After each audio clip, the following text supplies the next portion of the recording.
गुरु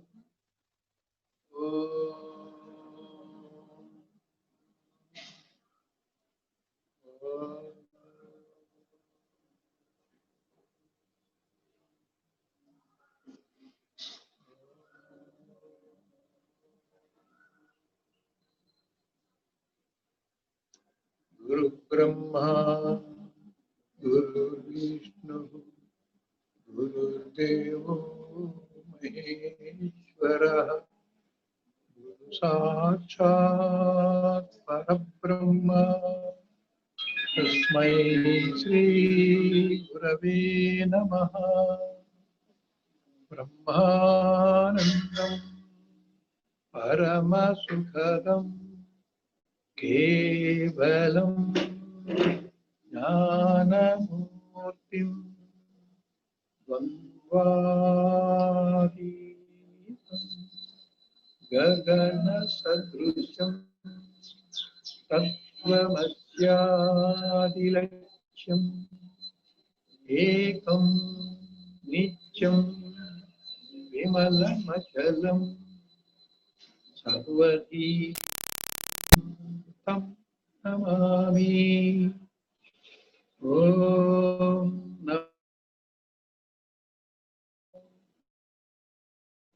ब्रह्म विद्या साम्प्रदायकर्तृभ्यो वंश ऋषिभ्यो महाभ्यो नमो गुरुभ्यः सर्वोपप्लवरहित प्रज्ञानघन जगतो ब्रह्मैवाहमस्मि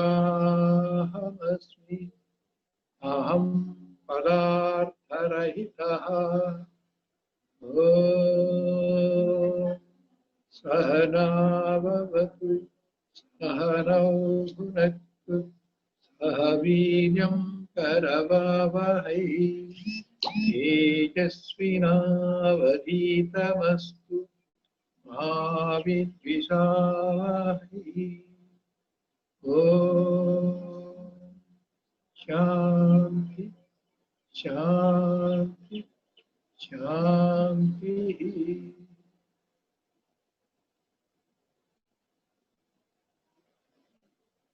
శ్రద్ధవాన్ లభతే జ్ఞానం. గురుబోధ ఎప్పుడూ ఉంటుంది. శ్రద్ధ గల శిష్యుడికే దానివల్ల లాభం. కనుక ఏర్పాట్లన్నీ అయినాయి, అందుబాటు అయిన వాడు శ్రద్ధతో వినండి. వివేక్ చూడమని 160 శ్లోకాలు ఒకటి చెప్పడం అయింది గుంటూరులో. 161వ శ్లోకం.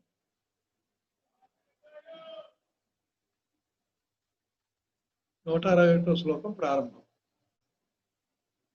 పంమాంస మేధో అస్తి పురీష అహ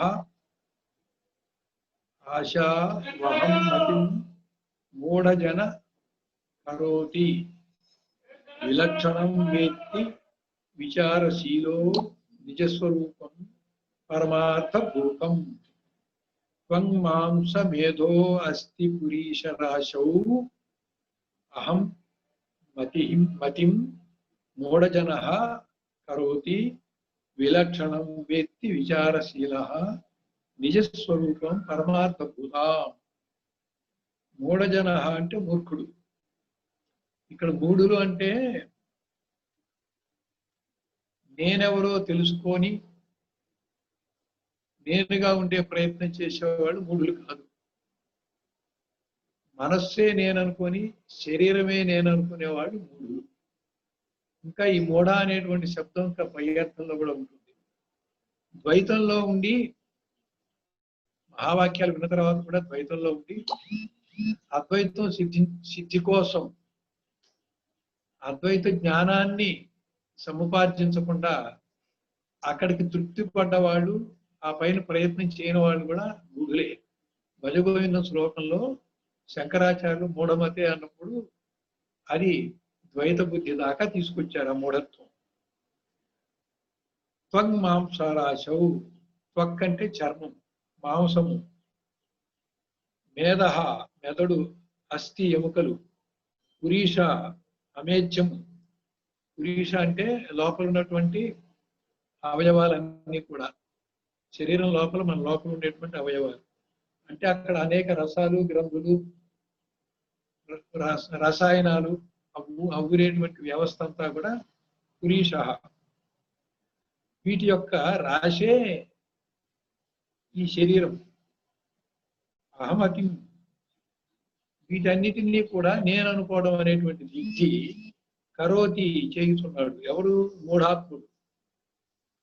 విచారశీల. నేనెవరు అనేది విచారణ చేయాలి. ఏ విధంగా విచారణ చేయాలి? శరీరం మారుతున్నా నేను మారట్లేదు, చిన్నప్పుడున్న నేనే ఇప్పుడు ఉన్నాను అని. అలాగే మనసులో గుణాలు మారుతున్నా, బాల్యంలో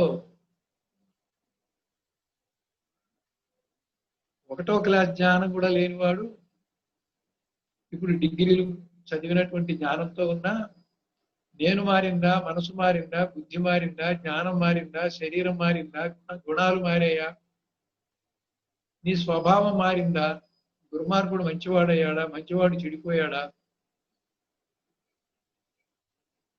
ఈ రకంగా ఆలోచిస్తే నేను ఆశ్రయించు ఉన్నటువంటి ఇవన్నీ కూడా మార్పు చెందుతున్నాయి. కానీ ఏ నేను నీవు ఆశ్రయించి ఉన్నాయో ఆ నేను యొక్క సత్తాతో, నేను యొక్క చైతన్యంతో, నేనులో ఉండే ప్రజ్ఞతో ఇవన్నీ ప్రజ్ఞావంతమై చైతన్యవంతమై పనిచేస్తున్నాయి.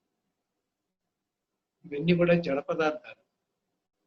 అటువంటి నేనెవరు అనేటువంటిది నేనుని చైతన్య రూపంగా, నేనుని శరీరంలో నకసిక పర్యంతం వ్యాపకంగా అయినట్టుగా, నేనుని ప్రజ్ఞావంతంగా, జడమైన వస్తువుల్ని చైతన్యవంతంగా ప్రజ్ఞావంతంగా చేస్తూ ఉన్నటువంటి శక్తి కలిగినటువంటి నేనుని వీటన్నిటి నుంచి ఎవరైతే వేరు చేసుకుంటారో, నేనెవరు అని రమణ మహర్షి చెప్పినటువంటి పద్ధతిలో దాన్ని వేరు చేసుకొని, వేరైన తర్వాత నేను అది చైతన్యం ఒకటే అని ఆ నేనికి ఆ చైతన్యం స్వానుభవం అయిందో అటువంటి వాడు విచారణశీలి. అంటే నిరంతరము ఈ మాదిరిగా ఎవరైతే విచారణ చేయటం అనేటువంటిది అభ్యాసంగా, అలవాటుగా పెట్టుకుంటాడో, ఆ విచారణ చేసేటువంటి స్వభావం కలవాడు మాత్రమే పరమార్థ భూతం. ఇది ఇహము, అది పరము. ఇహము అంటే లౌకికము, శరీరానుసారమైనది, ఇంద్రియ భోగ సంబంధమైనది. పరము అంటే ఇంద్రియాలకు అతీతమైనది, మనసు బుద్ధికి అతీతమైనది. నేననే చైతన్యానికి గుర్తిస్తే ఆ చైతన్యం యొక్క మూల పదార్థము ఏ తత్వంగా ఉందో ఆ తత్వాన్ని మనం గ్రహించి అనుభవం పొందటమే పరమార్థం. అటువంటి పరమార్థమైనటువంటిది ఈ నేను యొక్క నిజ స్వరూపము. తన స్వరూపమును అంటే ఎవరిలో వాళ్ళు వాళ్ళ యొక్క నేను యొక్క స్వరూపాన్ని, నిజ స్వరూపం. నిజ అంటే సత్యమైనది, యథార్థమైనది, మూలభూతమైనది అని ఒక అర్థం. జ అంటే పుట్టేది, ఉత్పత్తి నాశనాలు ఉండేది.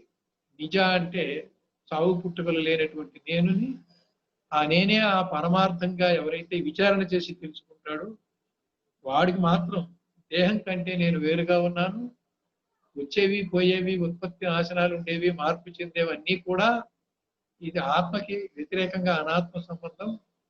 నేను అనేటువంటిది మూలంగా ఉండేటువంటి పరమార్థ స్వరూపమైనటువంటి పరబ్రహ్మ స్వరూపము.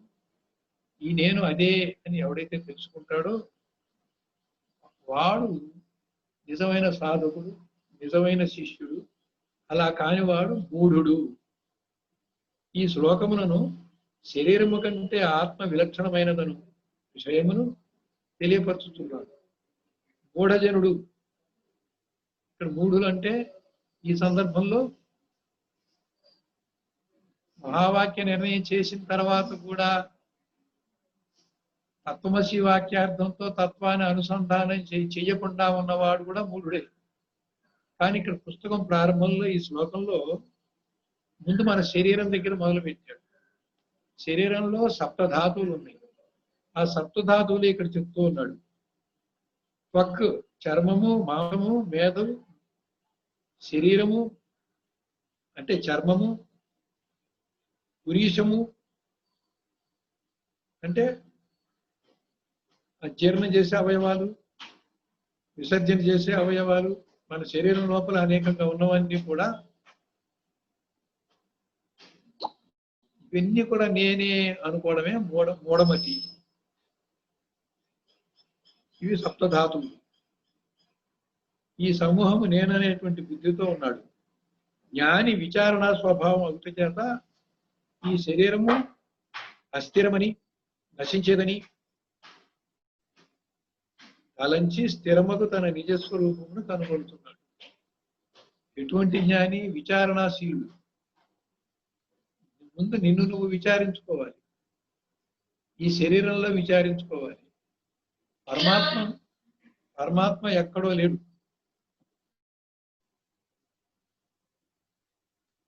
పరమాత్మ ప్రజ్ఞ రూపంలో, చైతన్య రూపంలో అంతటా వ్యాపించి ఉన్నాడు. నిరవయవంగా, అశరీరిగా, నామరూపాలు లేకుండా వ్యాపించి ఉన్నాడు.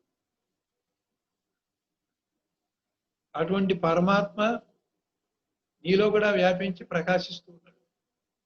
అందరిలోనూ అలాగే ప్రకాశిస్తూ ఉన్నాడు. పరమాత్మ అందరిలో కూడా వ్యాపించినప్పుడు ఎవరికి వాళ్ళు ఆ పరమాత్మనే, తనలో వ్యాపకమైన పరమాత్మ ప్రకాశాన్ని ఆత్మ అని, ఆత్మ ప్రకాశం అని అనుకుంటాడు. అనుకోవడం తప్పులేదు. అంతటా ఉన్న మహాకాశం ఒక కొండ పెట్టినప్పుడు ఘటాకాశం అని అనుకుంటారు. విచారణశీలి ఘటాకాశం మహాకాశం ఒకటే. ఘటము అనశ్వరము, అది నశించేది. ఇక్కడ శరీరం అనేటువంటి పదం వాడాడు. శరీరం అంటే శీరియతే ఇది శరీర అంటే నశించే గుణం ఉందని మనకి తెలియకుండానే రోజు శరీరం శరీరం అని మనం అనుకుంటున్నాం. మనం నశించే వాళ్ళమా? మన శరీరం నశించేది. నేను అనేటువంటి చైతన్యం ఎప్పటికీ నశించదు. కాబట్టి నశించేది శరీరం అన్నప్పుడు స్థూల సూక్ష్మ కారణ శరీరాలు మూడే. ఇంకా కావాలంటే ఈశ్వరుడు పరంగా చూస్తే విరాట్, హిరణ్య గర్భ, వ్యాకృత శరీరాలు. శరీరాలను ఎందుకు పేరు పెట్టాం తెలుగులో? శరీరహ అనేటువంటి అర్థంతో పెట్టాం. అంటే దీనికి ఆది అంతం ఉంది, మార్పు చెందేది ఉంది, శాశ్వతత్వం లేదు. కాబట్టి దీనికి ఈ మార్పు చెందడంలోనూ ఉత్పత్తి నాశనాల్లోనూ అది బాధించబడుతుంది. కాబట్టి ఈ బాధ నుంచి మనం విడుదల కావాలి అంటే ఈ శరీరం నేను అనుకోవడంలో నుంచి ఎటువంటి బాధ లేకుండా ఉండేటువంటి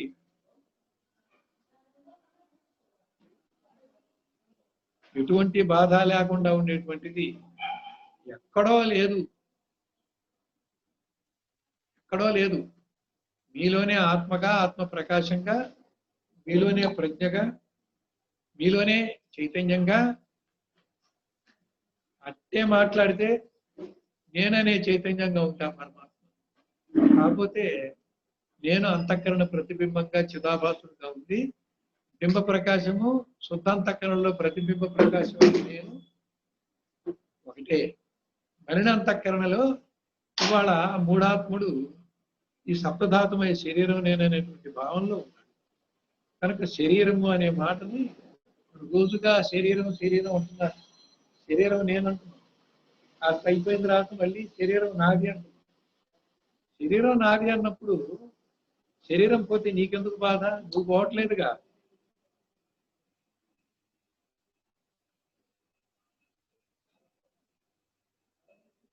జ్ఞానియున్ను ఉన్న కనుగొనుచున్నాడు, అజ్ఞానియున్ను దానిని మరి ఒక విధముగా కనుగొనుచున్నాడు. చీకటిలో స్థానమును చూసి భ్రమవశాత్తు పిశాచమని తలంచి భయపడుతున్నాడు. అజ్ఞాని ఏం చేస్తున్నాడు? చీకట్లో ఒక చెట్టు కొమ్మలతోటో లేకపోతే కొమ్మలు నరికినటువంటి ఒక దొంగ ఉంది. మసక చీకట్లో అది పూర్తిగా చెట్టు దొంగ కనబడతలేదు, పూర్తిగా కనబడకుండానే ఉండలేదు. ఉంటేనేమో అది దొంగనేమో చెట్టునో కనబడుతుంది. చీకట్లో అయితే అసలు ఏది కనబడుతుంది. మసక చీకట్లో మాత్రం ఆ దొంగ గాని, ఆ చెట్టు మోడు గాని, ఆ చెట్టు గాని చూసినప్పుడు ఆ చెట్టు కొమ్మలన్నా చింత చెట్టు ఏదో అనుకోండి, అది పిశాచంలాగా జుట్టు ఎరబోసుకున్నట్టు కనబడి భయపడతాడు. అదే దొంగ అనుకో, ఆ కొమ్మలు నరికేసి మొండి మొండి కొమ్మలుగా అట్లా ఉన్నప్పుడు చేతులు ముడుచుకొని నక్కి కూర్చున్న దొంగలాగా అనిపిస్తుంది. ఆ రకంగా భయపడతాడు. ఇక్కడ భ్రాంతి ఎలా ఉంటుందనేది చెప్తున్నాడు. ఎలా ఉంటుంది భ్రాంతి? పూర్తి చీకట్లో ఏది కనబడదు. తాడు మీద పాము అనుకున్నాం అనుకో, పూర్తి చీకట్లో తాడు కనబడదు, పాము కనబడదు. భయపడేది ఏముంటుంది? పూర్తి వెలుతుల్లో తాడే కనబడుతుంది, భయపడేది ఏముంది? ఎప్పుడు భ్రాంతి వస్తుంది? మసక చీకట్లో వస్తుంది. మసక చీకటి అంటే అర్థం ఏంటి? సగం చీకటి, సగం వెలుతురు. ఈ రకంగా భ్రాంతి పుట్టడానికి మసక చీకటి కాదు. ఏమీ కనబడకపోవటం తమో గుణం, మనలో ఉన్న స్వభావం. స్పష్టంగా కనబడటం మనలో ఉన్న స్వభావం సత్వగుణం. కేవల సత్వగుణంలో నువ్వు జ్ఞానివి, వస్తు నిర్ణయంగా ఉండగలవు. కేవల తమో గుణంలో మనకి నేను ఒక ఆత్మస్వరూపమని, నేను ఒక చైతన్యం అని, నేను శాశ్వతంగా ఉంటానని తెలియక ఈ రక్తమాసాలతో సప్తతావతులతో కూడా నశించేటువంటి శరీరం నేను అనుకునేటువంటి భ్రాంతిలో ఉండేవాడు ఎవడంటే వాడు తమో గుణం. ఎటు తిరిగి వచ్చేసి ఎక్కడొచ్చింది ఇబ్బంది అంటే, తమో గుణం యొక్క సత్వగుణం యొక్క ఆ రెండు గుణాల యొక్క మిశ్రమాన్ని కనుక తీసుకున్నట్లయితే అది రజోగుణం. చీకటి వెలుతురు రెండు యొక్క మిశ్రమంలో మసక చీకటి వచ్చినప్పుడే భ్రాంతి వచ్చింది. కాబట్టి రజోగుణానికి కారణం భ్రాంతికి కారణం రజోగుణం. ఇది గుర్తుపెట్టుకోవాలి మనం. ఇప్పుడు అహం అహం అని నేను అంటున్నారు. అహమే రజోగుణం. నేను నాదిలో నాది నాది అనేదంతా కూడా మమకారం. ఇది తమోగుణ లక్షణం. నేను నేను నేను అనేది అహంకారం. ఇది రజోగుణ లక్షణం. ఇప్పుడు నేనెవరు? ఇప్పుడు రజోగుణ లక్షణంలో ఉంటే శరీరం నేను అంటాడు. సత్వగుణ లక్షణంలో అయితే నేను ఆత్మని చైతన్యాన్ని అంటాడు. తమోగుణ లక్షణంలో ఉంటే అసలు విచారణే చెయ్యడు. 84 లక్షల జన్మలో ప్రవాహంలో కొట్టుకుపోతూనే ఉంటాడు.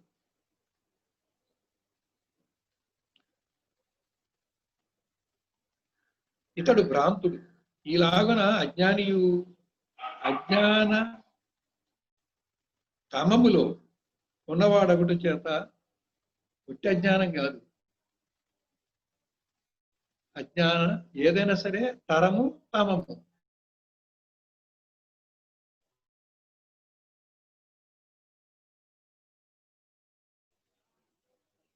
పురుషతరుడు పురుషోత్తముడు.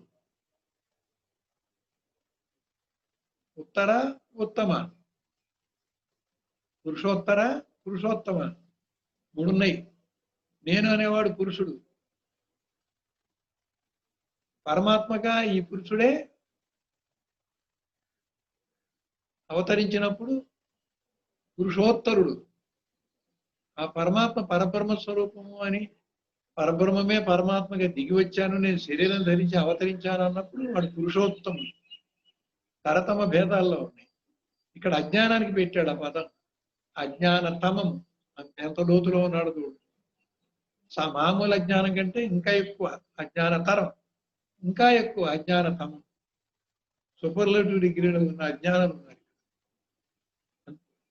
వాళ్ళని ఇక్కడ మూఢుడు అని సంబోధిస్తున్నాడు.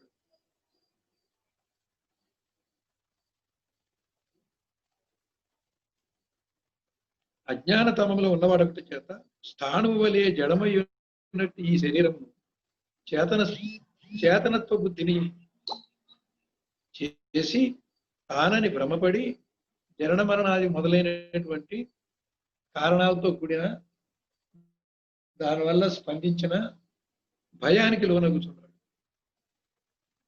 ఇక్కడ చేతనత్వ బుద్ధి చెయ్యాలి. చైతన్యమే నేను అనేటువంటి బుద్ధిలో ఉండాలి. బుద్ధి నిర్ణయిస్తుందంటే మానవుడు బుద్ధిని తయారు చేయగలడా?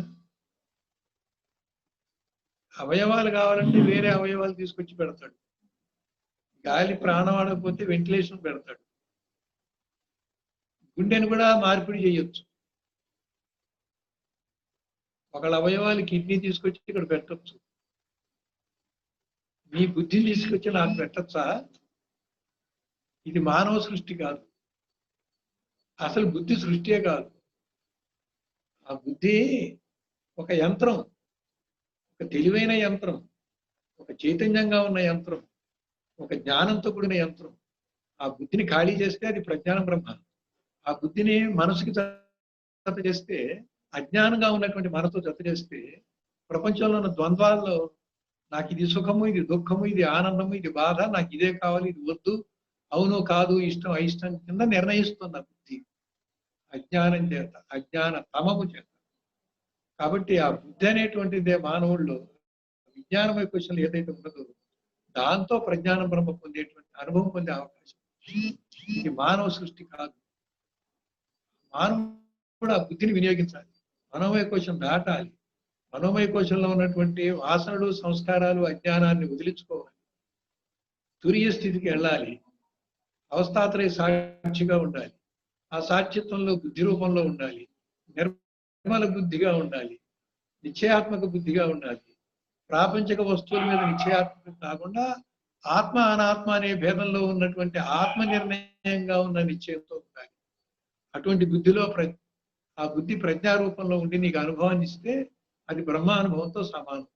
ఈ ప్రజ్ఞ యొక్క లక్షణాలని బ్రహ్మ యొక్క సచ్చిదానంద లక్షణాలతో పోలిస్తే ప్రజ్ఞా బ్రహ్మ ఒకటే అనేటువంటి మహావాక్యంతో ఆ నిశ్చలమైన, నిర్మలమైన, భౌతికమైనటువంటి ద్వంద్వాల జోలికి వెళ్లకుండా ఆ ద్వంద్వాతీతమైనటువంటి బుద్ధి ఏదైతే ఉందో దాంట్లో కలిగే అనుభవం ప్రజ్ఞానం బ్రహ్మ.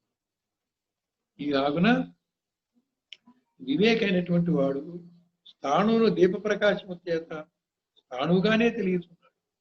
వివేకం అనేటువంటి దీప ప్రకాశం నీలోనే ఉంది, నీ ఆత్మ ప్రకాశం నీలోనే ఉంది, నీ అంతఃకరణకి ప్రతిబింబించినటువంటి చిదాభాస ప్రకాశమే ఈ నేను.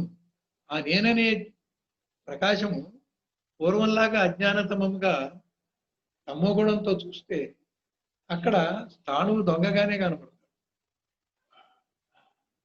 అసలు స్థాణువో దొంగో రెండూ తెలియదు.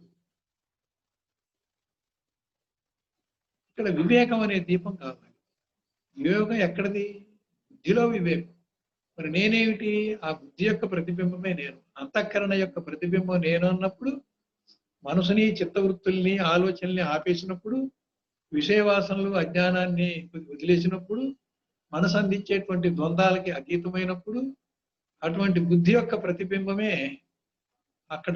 బుద్ధి ఒక్కటే మిగిలింది అంతఃకరణలో.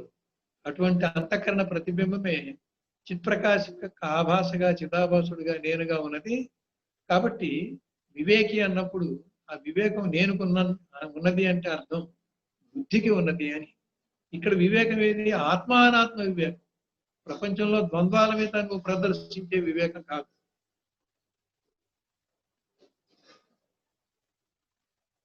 ఆ వివేక దీప్తి ఉన్నవాడు అటువంటి దీప ప్రకాశం చేత, అంటే ఇక్కడ ఆ స్థాణువు నీకు దొంగగా ఎలా కనబడ్డాడు? దీపం తీసుకొచ్చి చూస్తే అది దొంగ కాదు, స్థాణువే తెలిసిందిగా. మరి ఇక్కడ దీపం ఏమిటి? నీ బుద్ధిలో ఉన్న వివేకం అనే దీపంతో చూడాలి. ఆ దీపంతో చూసినప్పుడు ఈ శరీరం నేను కాదు, నేనే, ఈ నేను ప్రజ్ఞారూప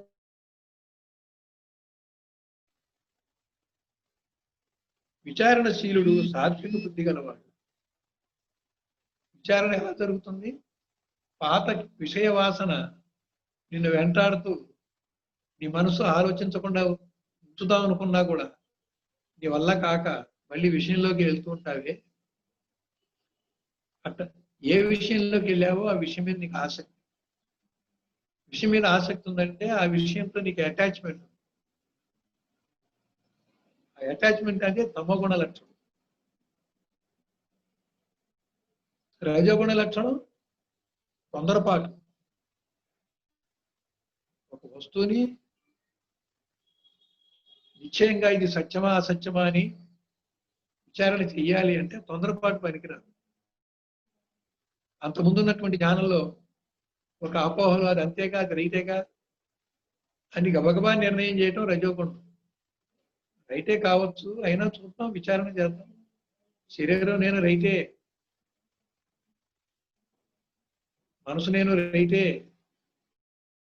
నాకే దుఃఖం అన్నప్పటికీ కూడా ఒకసారి విచారణ చేయండి. దుఃఖం నేనుకా మనసుకా?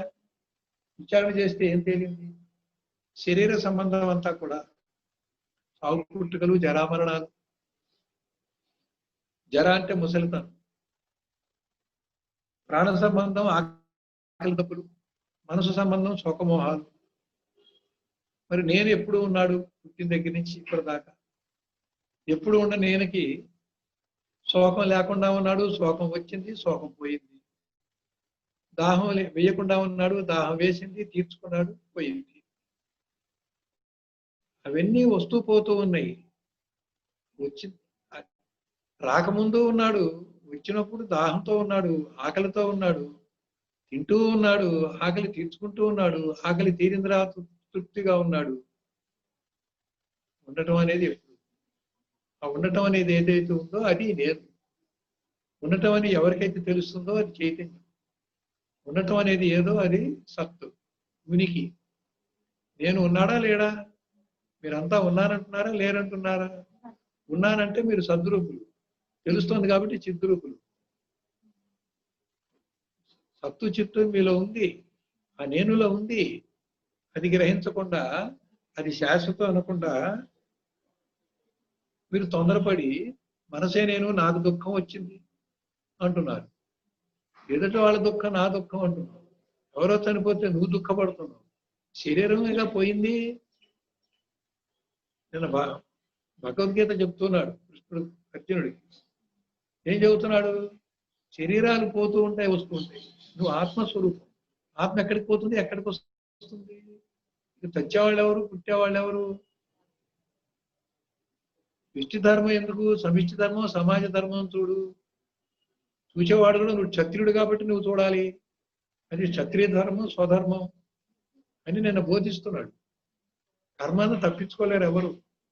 కర్మ చేస్తూ కూడా ధర్మంగాను, స్వార్థం లేకుండా, వ్యక్తి కోసం, వ్యష్టి కోసం కాకుండా సమాజం కోసం, సమిష్టి కోసం. అది నువ్వు క్షత్రుడైతే నువ్వు చెయ్యాలి. నువ్వు బ్రాహ్మణుడైతే నువ్వు వాళ్ళకి బోధించాలి, బుద్ధి చెప్పాలి. క్షత్రుడైతే ముందు ఎవరు బాధపడుతున్నాడో వాళ్ళకి ఊరట కలిగించాలి, సహాయం చేయాలి. ఎక్కడ అధర్మం ఉందో అధర్మాన్ని పోగొట్టేటువంటి పని సామధాన భేద దండోపాయాలుగా వరుసకోపోవాలి. దండోపాయం తప్పదన్నప్పుడు క్షత్రియ ధర్మం, బ్రాహ్మణ ధర్మం ఏమిటి? సమధమాలు పాటించాలి, బుద్ధి చెప్పాలి, జ్ఞానం బోధించాలి. ఏ స్థాయిలో ఉంటే ఆ స్థాయిలో వాడిని. అజ్ఞానులు అనేక స్థాయిల్లో ఉంటారు. మంచి చెడు వరకే ముందు చెప్పాలి, తర్వాత ధర్మాధర్మాలు చెప్పాలి, తర్వాత స్వార్థం విడిచిపెట్టమని చెప్పాలి, తర్వాత వీలైతే సుఖపడు. ఒకళ్ళని బాధ పెట్టి మాత్రం సుఖపడదు. ఒకళ్ళ బాధతో నీకు సుఖం వచ్చేటైతే నువ్వు త్యాగం చేయి. ఎవరికి బాధ లేకుండా నువ్వు సుఖం వస్తే నువ్వు అనుభవించు. తర్వాత సుఖం కూడా వద్దు, వైరాగ్యం. తర్వాత బుద్ధివాక్యం, వివేకంతో కూడిన వాక్యం, తర్వాత జ్ఞానవాక్యం, తర్వాత అనుభవ వాక్యం. ఇలా శిష్యుల యొక్క స్థాయి మీద నుంచి గురువు చెప్తూ బోధిస్తూ. కనుక ఈ బోధ వినటానికి వచ్చిన వాడు, ఏకాగ్రతతో వినేవాడు, బుద్ధిని తన అధీనంలో పెట్టుకొని శ్రద్ధతో వినేవాడు, సత్వగుణంలో ఉంటేనే ఏదైనా వాడు గ్రహించి ఆచరించి పట్టుదలతో ఆ సాధన చేత తన స్వరూప జ్ఞానానికి ఆటంకంగా ఉన్నవాడిని నిగ్రహించి నిరోధించి విడుదల కాగలరు. సత్వగుణం లేకపోతే నేనే లేదు. సత్వాత్ సంజాయితే జ్ఞానం అన్నారు. సత్వగుణం ఉంటేనే జ్ఞానం అనేది నీకు సాధ్యం. సత్వగుణంలో ముందు నీకు ఒక ప్రశాంత స్థితి వస్తుంది. జ్ఞానంలో ఆత్మస్వరూపం కూడా పరమశాంతి కాబట్టి ఆ పరమశాంతి స్వరూపమైన ఆత్మకి సత్వగుణంలో శాంత రూపంలో ఉంటే దాదాపు దగ్గరికి వెళ్తావు కాబట్టి గ్రహిస్తావు. రజగుణంలో వ్యతిరేకంగా ఉంటావు, తమగుణంలో పట్టనే పట్టదు. కాబట్టి సాత్విక బుద్ధి గలవాడు ఉన్నది ఉన్నట్లుగా తెలుసుకునేవాడే సాత్విక బుద్ధి ఉన్నవాడు. ఉన్నది ఉన్నట్లుగా తెలుసుకోవాలి, ఒకటైతే ఒకటిగా తెలుసుకోకూడదు. అందుకే ఇక్కడ ఉదాహరణ ఇచ్చాడు. దొంగని దొంగగా అనుకుంటున్నాడు. ఇందులో ఒక భగవద్గీతే ప్రమాణం చెప్పేసానుగా. ఓ అర్జున, ప్రవృత్తి రూప శాస్త్రములను, నివృత్తి రూప మోక్షమును, కార్యమును అకార్యమును, భయమును అభయమును, బంధమును మోక్షమును ఏది వేరుగా తెలుస్తున్నదో అది ఏ సాత్విక బుద్ధి. సత్వగుణం అంటే ఏంటో చెప్తున్నారు. గుణత్రయ విభాగ యోగంలో మళ్ళీ వేరే చెప్పినా ఇక్కడ మళ్ళీ చెప్తున్నాడు. సాంఖ్యంలో కూడా ఏం చెబుతున్నాడు? ప్రవృత్తి రూప శాస్త్రం. ఈ ప్రవృత్తి మంచిదే. ప్రవృత్తికి రెండు అర్థాలు ఉన్నాయి. అజ్ఞానంలో విషయాలకు పోయే ప్రవృత్తి, దాని నివృత్తి మార్గంలో పెట్టి ఆత్మవిపు పండించాలి. ఇంకొక ప్రవృత్తి ఉంది, జ్ఞానంలోనే జ్ఞానం కోసమే శాస్త్రాన్ని అధ్యయనం చేస్తున్నావు, గురుబోధ వింటున్నావు, ఆ శాస్త్రం పట్టుకొని శాస్త్రారణ్యంలో కొట్టు. ఈ ప్రవృత్తి కూడా పోవాలి. చివరికి వస్తే శాస్త్రం మార్గదర్శకమే కానీ శాస్త్రం మోక్షం ఇవ్వదు, శాస్త్రం అనుభవం ఇవ్వదు. శాస్త్రం మార్గం చూపిస్తుంది, మార్గదర్శకంగా ఉంటుంది, ఏం చేయాలో ఏం చేయకూడదో చెబుతుంది. ఆ శాస్త్రం రాసిన పుస్తకాన్ని రోజు పూజ చేస్తే నీకు మోక్షం రాదు, అనుభవం రాదు. అందుకే చివరికి వస్తే శాస్త్ర వాసన కూడా వదలమన్నారు. కాబట్టి ఆ శాస్త్రాన్ని పట్టుకు వేళ్లాడేది ఒక ప్రవృత్తి. అనుభవం లేకుండా శాస్త్రం పట్టుకునే ప్రవృత్తిని కూడా నివృత్తి చేయాలి. అప్పుడు కానీ నీ స్వరూప జ్ఞానం అనుభవం రాదు.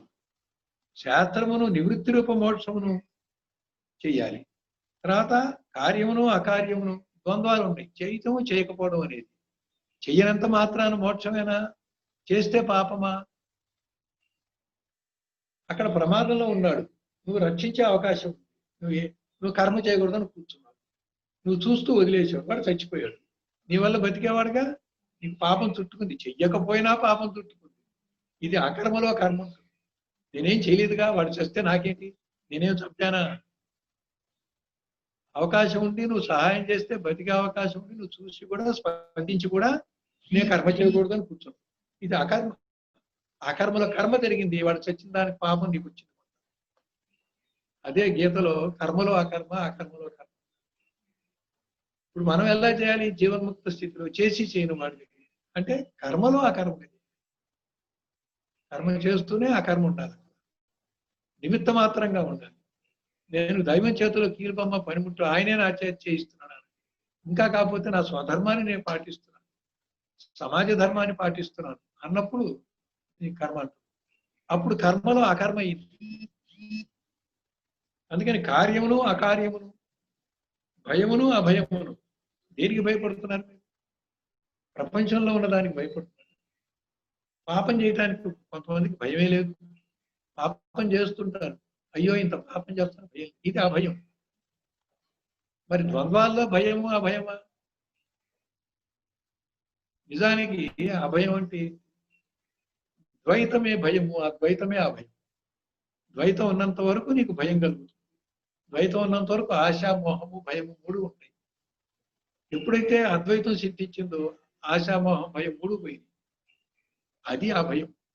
అందుకే నిర్భయానందాన్ని పేరు పెట్టారు గురువుగారు. బంధము మోక్షం. బంధం ఎక్కడుంది, మోక్షం ఎక్కడుంది? శరీరం నేను అనుకునే వాడికి బంధం ఉంది గుర్తిస్తే. మరి శరీరం నేను అనుకుంటూనే మోక్షం పొందొచ్చా? గుళ్ళకెళ్తే వస్తుందా? తీర్థయాత్ర చేస్తే వస్తుందా? నోములు వస్తే వస్తుందా? పారాయణ చేస్తే వస్తుందా? చేసిన రాదు. సప్తధాతువుల్లో ఉన్న శరీరము, నశించే గుణం ఉన్న శరీరము, ఆ శరీరం నేను అనుకోవడమే బంధం ఉంది, బాధ ఉంది. దాని నివారణ కోసమే గురువుగారిని పట్టుకున్నాను, సాధన చేస్తున్నాను. ఆ గురువుగారి కృప వల్ల నాకు మోక్షం వస్తుంది. మొదట్లో అలాగే అంటాం, కానీ నిజంగా మోక్షం ఎలా వచ్చింది? గురువుగారు ఇస్తే వచ్చిందా? శరీరం నేననే భావన విడిచిపెట్టకపోతే వచ్చిందా? మోక్షం ఎక్కడో నీకు ఇతర లోకాల్లో, పరలోకాల్లో లేదు. ఆ నేను అనేది మూడు శరీరాలు కాకుండా పోయి బుద్ధి ప్రజ్ఞలో ఉండి, బుద్ధి ప్రజ్ఞగా ఉండి, ఆ ప్రజ్ఞ శాశ్వతంగా అని చెప్పి అనుకొని, ఆ ప్రజ్ఞానం బ్రహ్మని సచ్చిదానంద అనుభవంలో నువ్వు స్థిరమై, నేను ఎప్పుడు ఇంతే కదా అనుకున్నప్పుడు అది మోక్షం. కాబట్టి ఇక్కడే ఉంది. ఈ మస్తిష్కం, మనసు, ఆలోచన, అజ్ఞానం దగ్గర నుంచి శుద్ధాంతకరణ హృదయం దగ్గరికి ప్రయాణం చేస్తే ఇక్కడ బంధమోక్షాలు ఉన్నాయి. ఇక్కడ నిత్యముక్తమైనటువంటి స్థితి. బంధమోక్షాలు లేవు అసలు. బంధమోక్షాలు భ్రాంతి. ఎవరికి అంటే శరీరం, మనసు, ప్రాణం మూడు నేను అనుకునేవాడు. శోకమోహాలు నాకు ఉన్నాయనుకునే వాడికి బంధమోక్షాలు. నేనైనా నేను అని, నేననే చైతన్యము, నేనులో ఉన్న జ్ఞానం, ఆ ఉనికి జ్ఞానం, ఆ ఉనికి జ్ఞానం ఏ చైతన్యం అయితే అందిస్తుందో, ఆ చైతన్యం అందించినటువంటి నీవుగా ఉన్న నేను అనే జ్ఞానమే మోక్షం. అది మోక్ష స్వరూపం, అది ఆనంద స్వరూపం, అదే సచ్చిదానందం. కనుక బంధము మోక్షము ఏది వేరువేరుగా తెలుస్తుందో ఈ సాత్వికమైన బుద్ధి మాత్రమే ఈ రకంగా వేరు చేయగలదు. రజోగుణంగా ఉన్న బుద్ధి పొరపాటు పడి వెళ్ళిపోతుంది. ఆ పొరపాటు సరిదిద్దుకోవడానికైనా కాస్త ఆగి చూడాలి. కొంతమంది పరిగెడుతూనే ఉన్నారు. వాళ్ళకి ఏం బోధిస్తాను? వాళ్ళు అలసిపోయాక, ఆగాక, వాళ్ళు అనుకుంది సాధించలేకపోయాక అప్పుడు పట్టుకొని, ఎందుకు పరిగెత్తావు, ఏం సాధించావు, గెలిచావా ఓడావా, ఇప్పుడు నేను చెప్తావు అంటే వాడు వింటాడు. పరిగెత్తావా, జిల్లెడు కూడా అమ్మ కూడా ఉంది, పరిగెత్తావాడిని మనం పట్టుకోకూడదు. వాడు పరిగెత్తని ఎక్కడో ఒక చోట ఆగుతాడు, అప్పుడు పట్టుకో. గురువు కూడా అలాగే పట్టుకో. పరిగెత్తే శిష్యుల్ని పరిగెత్తమని వదిలేస్తాడు. ఎవరైనా ఒక చోట ఆగి, ఏమిటి నేను పరిగెడుతున్నాను, పరిగెత్తి నేను అందుకునేది రైతేనా, దొరుకుతుందా నాకు, అసలు నేను చేస్తున్నాను, నేను కాస్త ఆగి అట్లా ఆగి ఆలోచించడమే సాత్విక బుద్ధి, ఆ పరిగెత్తడమే రజోగుణం. ఏది వేరువేరుగా తెలియతున్నది ఇలా విడగొట్టాలి.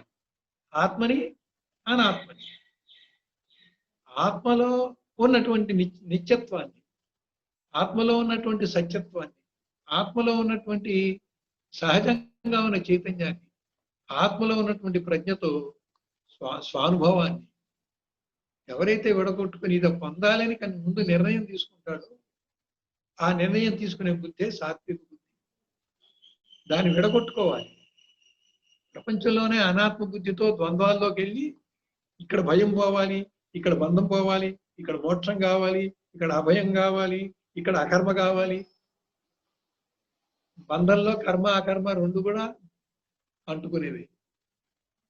నేనుగా ఉన్న జ్ఞానంలో కర్మ చేసినా అంటారు. వాడినే సాంఖ్యయోగంలో భగవద్గీత స్థితప్రజ్ఞుడు అన్నాడు. స్థితప్రజ్ఞుడు అంటే ఏంటి? నిశ్చలమైన శుద్ధాంతకరణగా ఉన్నటువంటి బుద్ధిలో కలిగే అనుభవమే ప్రజ్ఞ. అటువంటి ప్రజ్ఞలో స్థితమై కదలకుండా ఉండటమే స్థిత ప్రజ్ఞ లక్షణం. అతి సాత్విక బుద్ధి ముందు కావాలి. యయా ధర్మం అధర్మం కార్యమేవ యథావత్ ప్రజానాతి బుద్ధి సా పార్థ రాజసి. మళ్ళీ సాత్విక బుద్ధి చెప్పాడు, తర్వాత రాజసిక బుద్ధి చెప్తున్నాడు. ఏ బుద్ధి ధర్మ అధర్మములను, కార్య అకార్యములను వేరువేరుగా ఉన్నా కానీ వారిని అలా ఉన్నట్లుగా తెలుసుకోలేడో వాడు రజోగుణం. వేరువేరుగా విడదీసి తెలుసుకునే బుద్ధి సాత్విక బుద్ధి అయితే, వేరువేరుగా చూస్తూ అది వేరనేటువంటిది నిర్ణయం చేయలేక ఉండేటువంటి బుద్ధి రాజసిక బుద్ధి. ఉన్నవానిని ఉన్నట్లుగా, నశించేదాన్ని నశించేదిగా, శాశ్వతంగా ఉన్నదాన్ని శాశ్వతంగా ఉన్నట్లుగా ఇలా వడకొట్టి నిర్ణయంగా చేసుకోలేనివాడు రాజసిక బుద్ధి. చేసుకోగలిగిన వాడు సాత్విక బుద్ధి. ఆత్మని అనాత్మని ఒక హంస పాలు నీరు వేరు చేసినట్లుగా అనాత్మని ఆత్మని విడివిడిగా తెలుసుకొని, ఇది అనాత్మ కదా, ఇది బంధము కదా అని దీన్ని విడిచిపెట్టి, హంస ఎట్లయితే నీళ్ళని విడిచిపెట్టి పాలని మాత్రమే స్వీకరిస్తుందో, నిత్యము సత్యమైన నీ స్వరూపం నేనులో ఏదైతే ఉన్నదో ఆ నేనుని శుభ్రంగా శుద్ధం చేసి ఆ శుద్ధ నేనుగా ఉండేటువంటి ప్రయత్నం చెయ్యాలి అని ఆత్మ విషయాన్ని విడగొట్టుకొని తెలుసుకుంటాడో, ఆ హంస వలె ఆత్మాత్మని పాల్గొనేలాగా వేరు చేస్తాడో, ఆ వేరు చేయగలిగినటువంటి బుద్ధి సాత్విక బుద్ధి. ఇలా వేరు చేయటం చేతగాని బుద్ధి రాజసిక బుద్ధి.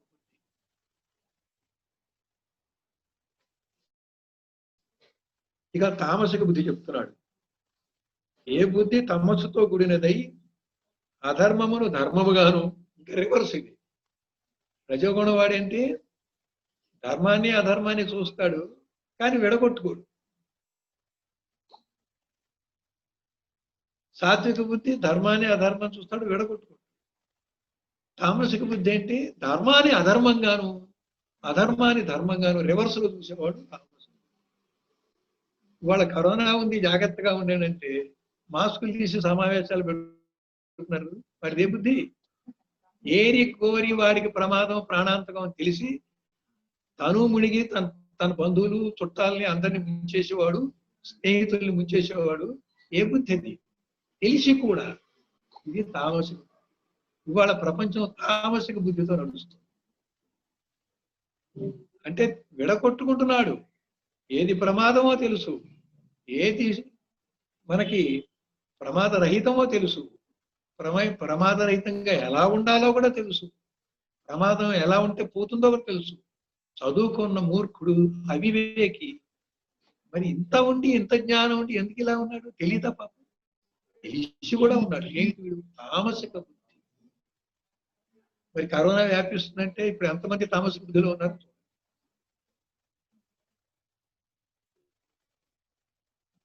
ఏ బుద్ధి తమస్సుతో కూడినదై అధర్మమును ధర్మముగాను, ధర్మమును అధర్మముగాను తెలియచున్నదు, ఈలాగున సకలమును వ్యతిరేకంగా, విరుద్ధంగా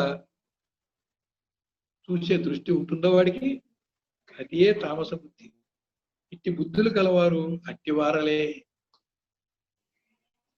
బుద్ధి ఒకటైతే నువ్వొకటి కాదు. కారణం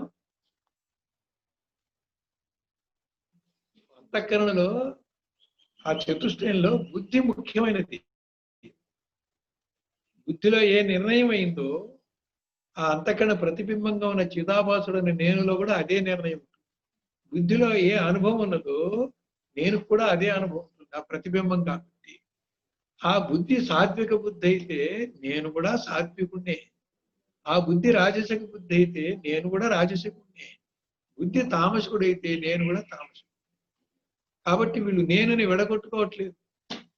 విడగొట్టుకోవడానికి పనికొచ్చే బుద్ధి పరిధిలో కూడా లేరు, మరీ మనోపరిధిలో ఉన్నారు. మనోపరిధిలో ఉండి, ఆ మనసులో ఉన్న అజ్ఞానంలో ఉండి అవివేకంగా నడుచుకుంటూ, బుద్ధిలో ఎంత చదువు వచ్చినా, ఎంత వివేకం వచ్చినా, ఈ మంచి చెడు అనుభవం స్వానుభవానికి ఎన్నిసార్లు అటువంటి అనుభవం కలిగినా మళ్ళీ అదే తప్పు, అదే తప్పు, అదే తప్పు వాడు చేస్తున్నాడు. ఒకదాన్ని బట్టి ఒకటి వ్యతిరేకంగా అనుకుంటున్నాడు అంటే వాడెవడు? సాత్విక బుద్ధి. అక్కడ సాత్విక బుద్ధి అజ్ఞానమే. తామసిక బుద్ధి, తామసిక బుద్ధి అజ్ఞానమే. రాజసిక బుద్ధి అజ్ఞానమే.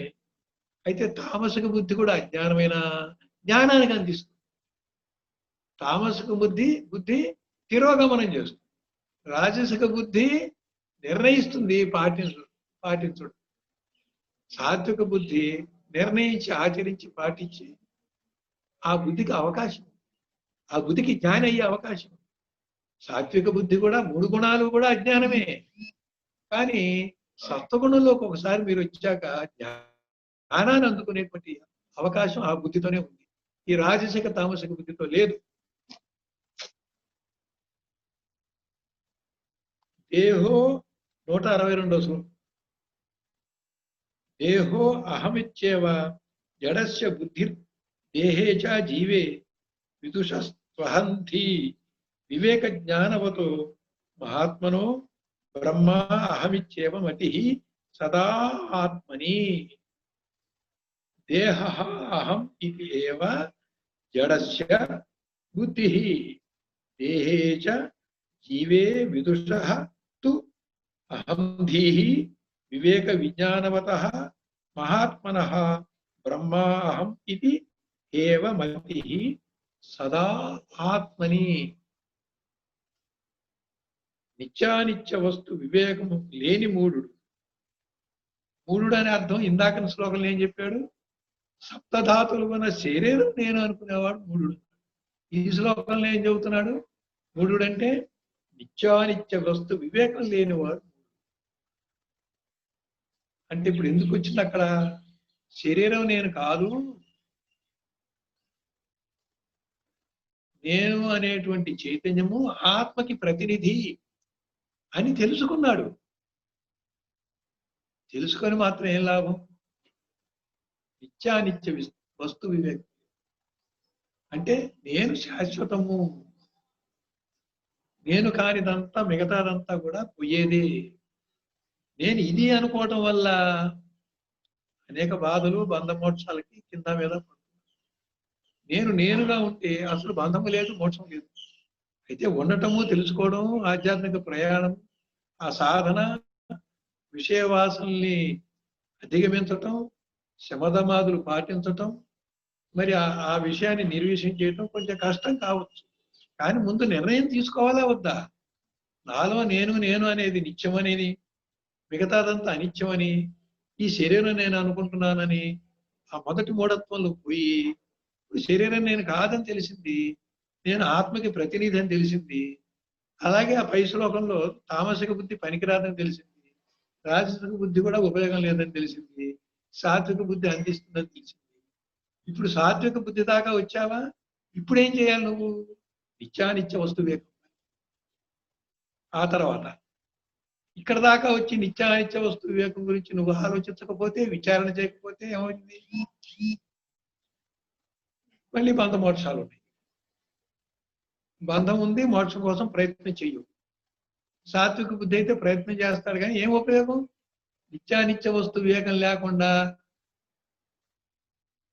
ఆ సాధన ఆచరణ లేకుండా నేను ఆత్మని, ఈ మనసు ఆత్మ కాదు అని తెలిసినంత మాత్రాన్ని ఏం ఉపయోగం? కాబట్టి నిత్యాని వస్తు వివేకం అన్న ఊరికే తెలిస్తే కాదు. వివేకం అని ఎక్కడైతే వాడారో బుద్ధిలో చేరాలి. ఆ వివేకంతో, ఆ నిర్ణయంతో బుద్ధి ప్రవర్తించాలి. ఆ ప్రవర్తించినప్పుడే అనుభవం వస్తుంది, కానీ ఊరికే తెలుసుకుంటే వస్తుందా? మాట వరుసగా అనుకుంటే వస్తుందా? ఆ నిర్ణయము వివేకం అనే పదంలో ఆ నిర్ణయంతో, ఆ వివేకంలో ఏ నిర్ణయం జరిగిందో ఆ నిర్ణయము నీకు సహజస్థితి అవ్వాలి. నిత్యమైన నేనే నేను, అనిత్యమైన మనసు నేను కాదు అని నిర్ణయంలో ఉండాలి. అది నిత్యానిత్య వస్తు వివేకం. అట్లా వస్తు నిర్ణయంగా లేనివాడెవడో వాడు కూడా మూఢుడే. మూఢుడు అనేది ఇలా పైకి నడుపుతున్నాడు. ఎక్కడ దాకా మూఢుడు? తమో గుణం ఉన్నవాడు మూఢుడు, శరీరం నేను అనేవాడు మూఢుడు, ప్రాణం పోతుంది వస్తుంది అనేవాడు మూఢుడు. నేను అని తెలుసుకోవాలి. తెలుసుకోవాలంటే తామసిక బుద్ధి తెలుసుకోడు, ఇంకొంచెం కూరుకుపోతాడు బురదలో. రాజసిక బుద్ధి తెలుసు, కానీ పాటించడు, తెలుసుకోడు, ఇంట్రెస్ట్ లేదు, ఆసక్తి లేదు, మోక్షేచ్ఛ లేదు, తీవ్ర మోక్షేచ్ఛ అసలు లేదు. సాత్విక బుద్ధి ఉంటే నిలబడి విచారణ చేసి ఆ బుద్ధికి తీసుకెళ్లి బుద్ధిలో నిర్ణయం చేసి ఉన్నాడు. ఇప్పుడు ఆ బుద్ధిలో నిర్ణయం చేసిన వాడు ఇప్పుడు ఏం చేయాలి? నిత్యానిత్య వస్తు వివేకం చేసుకొని తనలో చూసుకొని ఆ నేనికి అప్లై చేయాలి. ఆ నిత్యత్వాన్ని, ఆ శాశ్వతత్వాన్ని, ఆ సత్యత్వాన్ని, ఆ చైతన్యాన్ని, ఆ సహజత్వాన్ని ఆ నేనికి అప్లై చేసుకోవాలి. ఆ అప్లై చేసుకున్నటువంటి బుద్ధి వాడికి ఆ వివేకంతో తేలాలి. ఆ తేలినటువంటి బుద్ధితో అతను స్థిరంగా ఉండాలి. అటువంటి వాడు అనిత్య వస్తు వివేకి. అంతవరకు ఊరికే ఈ బోధ విన్నంత మాత్రం అవ్వదు. ఆ వివేకం నీ బుద్ధి పరిధిలోకి వెళ్ళి అక్కడ నిశ్చయం కాదు. మనోపరిధిలో వింటున్నారు, కానీ బుద్ధికి తీసుకెళ్తారు. నిర్ణయాత్మకమైన బుద్ధి మనసుకి చెప్పి ఏం ఉపయోగం లేదు. మొదట్లోనే చెప్పా, శతవాన్ లభతే జ్ఞానం. శిష్యులు బుద్ధి పరిధిలో ఉండి వింటేనే శ్రద్ధ కలుగుతుంది. మనోపరిధిలో ఉంటే విషయాలు పక్కకి లాక్కెళ్తూ ఉంటాయి. ఆ మనసుకి ఏకాగ్రత ఉండదు. వినేది తమో గుణం అయితే ఒకటి చెప్తే ప్రాపంచిక విషయ పద్ధతిలో వింటారు, ద్వంద్వాల పద్ధతిలో వింటారు. దాన్నే ప్రవృత్తి నివృత్తి చెప్పారు. అక్కడ ప్రవృత్తి అంటే అజ్ఞానంగా ఉండేది.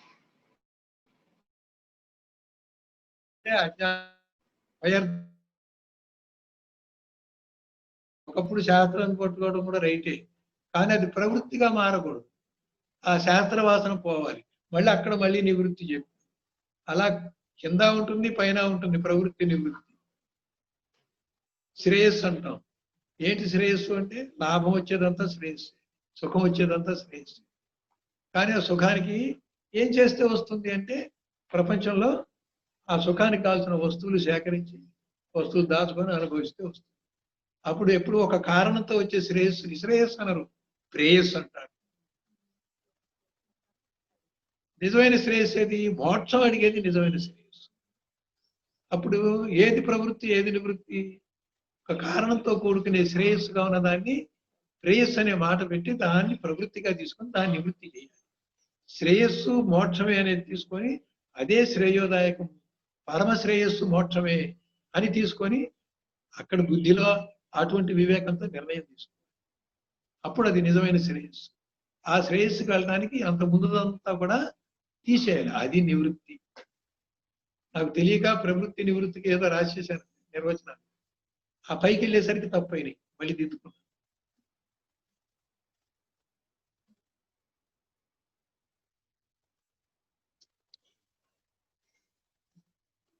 కొంచెము విచారము గలవాడు దేహమేనేనని తలంతును పండితుడు అనగా కొంచెము విచారము గలవాడు అంటే తెలిసినవాడు పండితుడే. పండితుడికి మోక్షం రాదు, జ్ఞానం. విద్వాంసుడు అనేవాడే మోక్ష మార్గంలో ఉండగలడు. వేదాంత శాస్త్రం గుర్తెరిగి కూడా శ్రవణమన నిధిజాసనలు చేసి కూడా ఆత్మసాక్షాత్కారము గల మహాజ్ఞాని నిత్య శుద్ధ ముక్త స్వరూపం అయినటువంటి పరబ్రహ్మం. అది కానివాడు పండితుడే. పాండిత్యం కూడా ఎందుకు పనికిరా అంటే అతనికి అనుభవం ఇవ్వదు. ఒక గురువు నేను పాండిత్యాన్ని సంపాదించినా కూడా మీకు విషయంగా చెప్తాను కానీ అనుభవించే శక్తి నాది. ఎందుకంటే నేనే అనుభవం లేదు, మీకేం ఇస్తాను? పాండిత్యం ఉన్నటువంటి గురువు పనికిరాడు, కొంతవరకు పనికొస్తుంది. తీరా అనుభవించే టైంకి కొత్త గురువుకి వెళ్ళిపోవాలి. ఏ గురువు అనుభవానికి ఇస్తాడో పండితుడు అనేటువంటి గురువు నుంచి విద్వాంసుడు అనే గురువుకి మీరు పైకి వెళ్ళాల్సిందే, తప్పకుండా వెళ్ళాలి. అక్కడ గురుద్రోహం ఏం లేదు.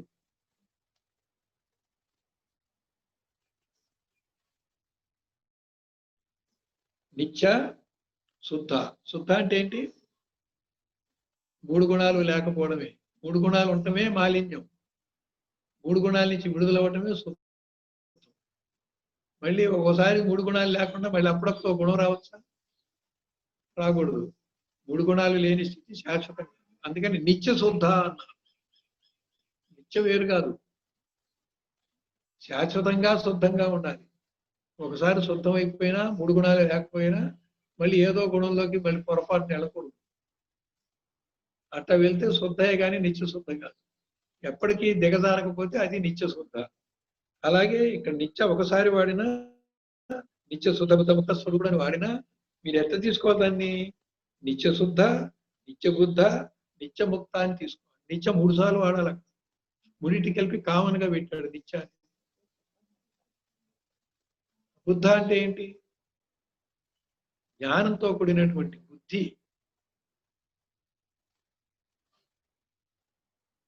బుద్ధ అంటే ఏంటి? ఇక్కడ స్వరూప జ్ఞానం. ఏ బుద్ధిలో అయితే ప్రజ్ఞానం అనే అనుభవం ఉందో వాడు బుద్ధ. ముక్త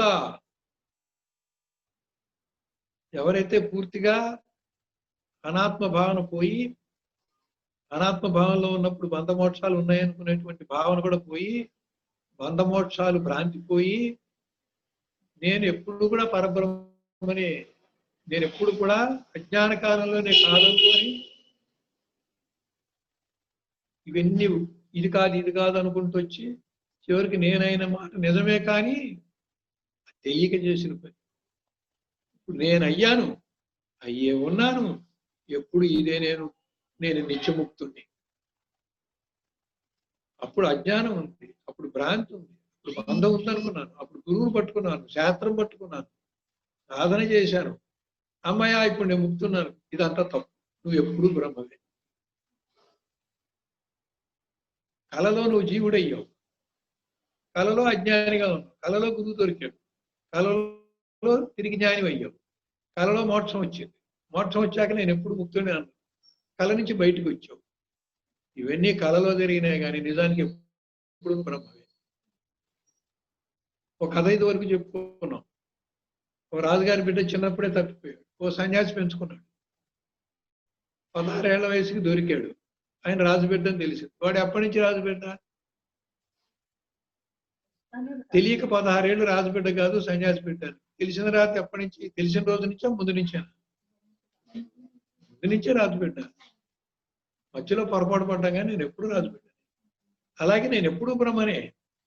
మధ్యలో పొరపాటు పడి జీవుడిని అనుకొని బంధమోక్షాలు ఉన్నాయనుకొని గురువుని పట్టుకొని శిష్యుడిని అయ్యి తీవ్ర సాధన చేసి ఇప్పుడు అయ్యాను అయ్యేదాకా అయ్యాననే మాట. పరిపూర్ణంగా అయిన తర్వాత ఏమైంది? ఈ పరిపూర్ణం ఆది అంతం లేని పరిపూర్ణం, నిత్యవర్తమాన పరిపూర్ణం. నువ్వు ఎప్పుడు బ్రహ్మవి.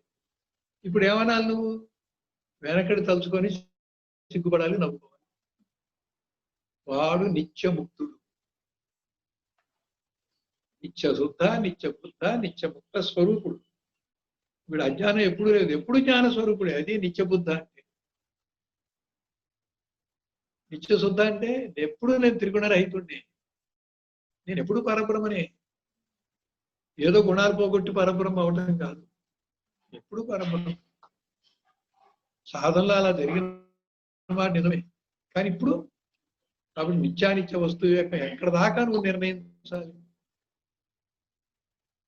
నువ్వు నిత్య బుద్ధ, నిత్య శుద్ధ, నిత్య ముక్త స్వరూపమైన పరబ్రహ్మ నేను అని ఒక స్వానుభవం కలిగేదాకా కూడా ఆ వివేకము, ఆ విచారణ చేస్తూనే ఉండాలి.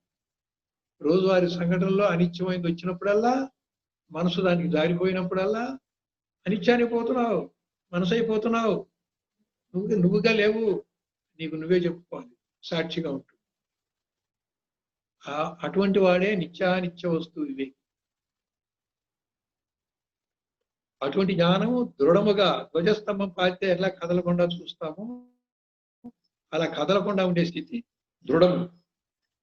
ద్వైతం లేనటువంటిది అపరోక్షం. పరోక్షం అంటే నీకంటే వేరుంటాం. అద్వైతం సిద్ధించినప్పుడు అంతా నువ్వే, నీకంటే వేరేమి లేదు. పరోక్షము కానిది అపరోక్షం, రెండవది కానిది అపరోక్షం, రెండవది ఉంటే పరోక్షం. నీకు విషయాలు బట్టి, దృశ్యాన్ని బట్టి కలిగే అనుభవం పరోక్షం. నీవైనటువంటి అనుభవం ఉంది అపరోక్షం.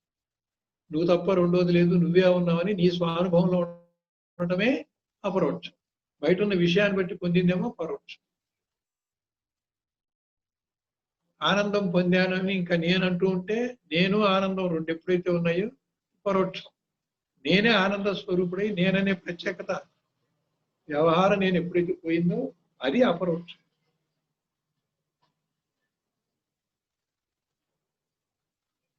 దృఢమైన అపరోక్ష జ్ఞానము ఎవడు? నిత్య శుద్ధ బుద్ధ ముక్త స్వరూపుడు అటువంటి జ్ఞానం కలిగి ఉంటాడు. ఇతడు సామాన్య జనులకు దేహమే నేనని బుద్ధి కలుగుతుంది మొదటి. అందుచేత వారు దేహము చిక్కినను బలిసినను నేను కృషించి తిని అంటాడు. శరీరం చిక్కిపోతే నేను చిక్కిపోయాను అజ్ఞాని. జ్ఞాని ఏమంటాడు?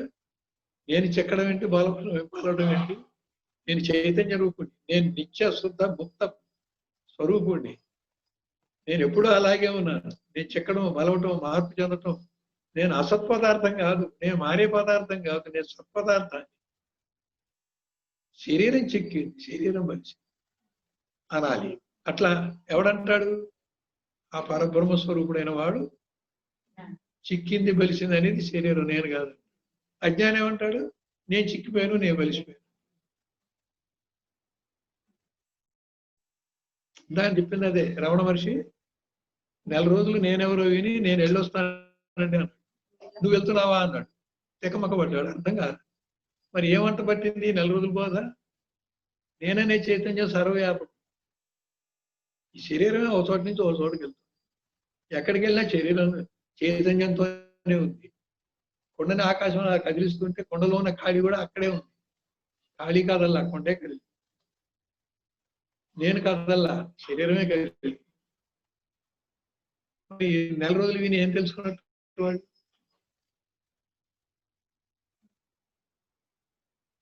ఆ కొండే బేటిచ్చింది, కొండే పగిలిపోయింది. ఆ కొండలోనే ఖాళీగా ఏమన్నా అయిందా? ఖాళీ పగిలిందా? ఆ ఖాళీయే నేను. నేనుకేం కావట్లేదుగా.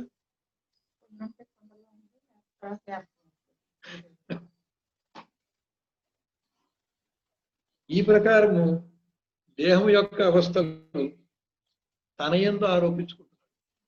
ఇక్కడ ఆత్మ అనాత్మ రెండు ఉన్నాయి.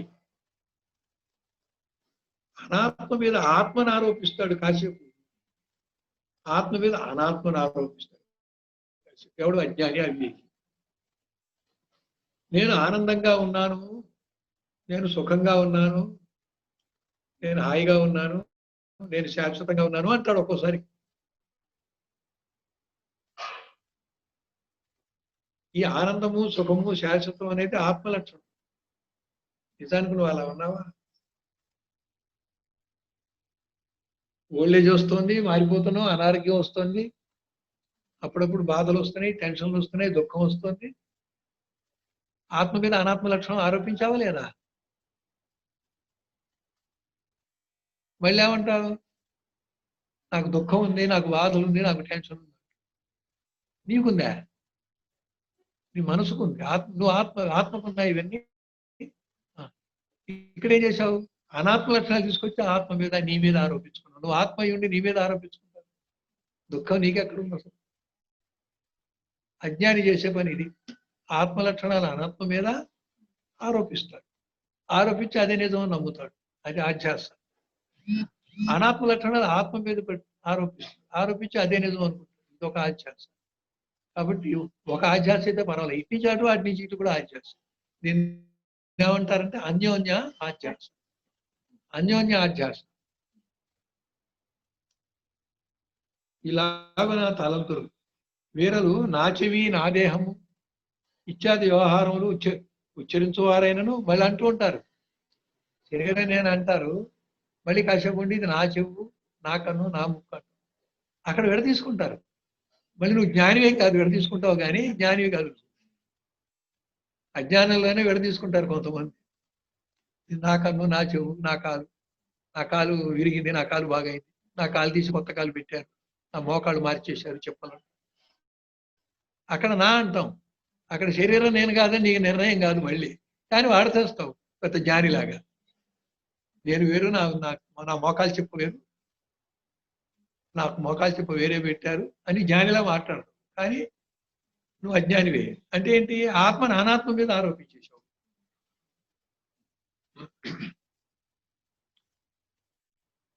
ఇత్యాది వ్యవహార పదాలు వ్యవహారంగా అంటారు కానీ నిజంగా జ్ఞానంతో అంటారు.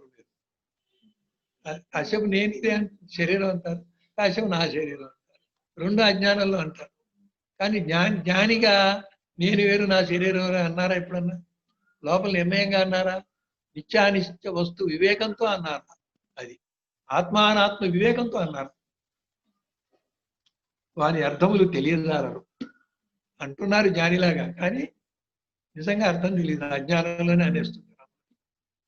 శాస్త్రజ్ఞానము కల పండితులు వ్యవహార పదార్థములు గుర్తెరుగు వారు ఒకటిచే శరీరములో ఉన్న చైతన్య వస్తువు మరొక్కటి లేదు, అది ఎప్పుడు ఒకటే. అది ఏ జీవుడు.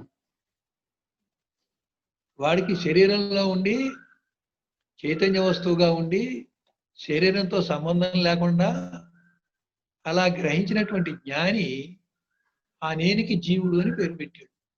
నిజానికి జీవుడు అంటే అది. ఎప్పుడు కూడా వాడు వేరే ఉన్నాడు.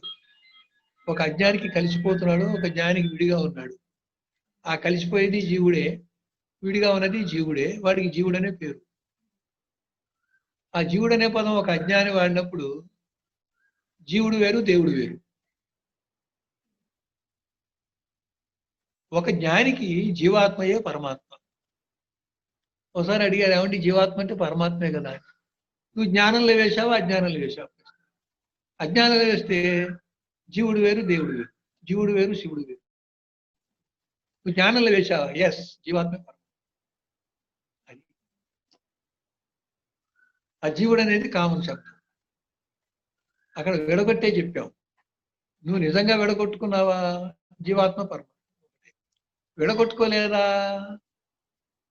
అజ్ఞానంలో జీవాత్మ పరమాత్మ ఎట్లా అవుతాడు?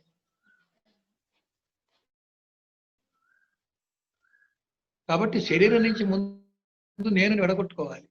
ఆ విడగొట్టుకున్న నేనికి జీవుడని పేరు. ఆ జీవుడు అజ్ఞానంలో ఉంటేనేమో అనుభవంలో పరమాత్మ కాదు వాడు. ఆ జీవుడు జ్ఞానంలో ఉంటే ఆ జీవుడే పరమాత్మ. అదే అద్వైతం. పరమాత్మ ఎక్కడో లేడు, నువ్వే ఆ పరమాత్మ, నువ్వే ఆ బ్రహ్మవి అంతే. ఇలా చెప్తాం. అప్పుడు జీవాత్మ పరమాత్మ ఒకటే.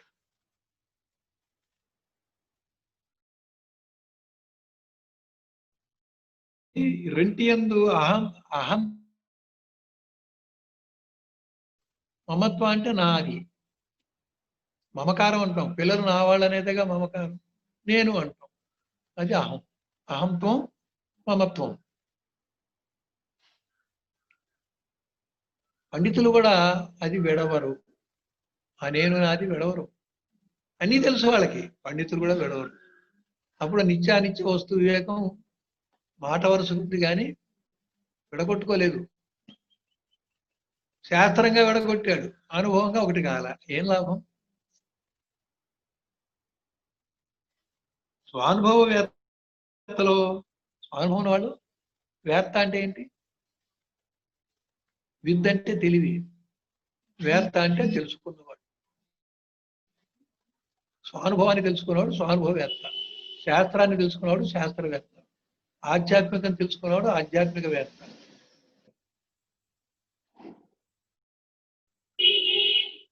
తను తాను తెలుసుకున్నవాడు విద్వాంసుడు. విద్దు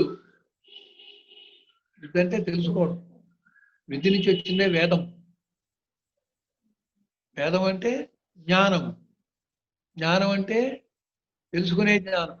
తెలుసుకోవడానికి వాడు తప్ప రెండోది లేదు. అంటే తాను తానైన జ్ఞానం. తాను తానైన జ్ఞానం లేని వాడికి తాను తానైన జ్ఞానం చెప్పే వేదమే శాస్త్రం. శాస్త్రం తెలిస్తే అది మార్గదర్శకం. ఆ శాస్త్ర వాసన వదలాలి. ఆ శాస్త్రం ద్వారా నీ స్వరూపం తెలుసుకోవాలి.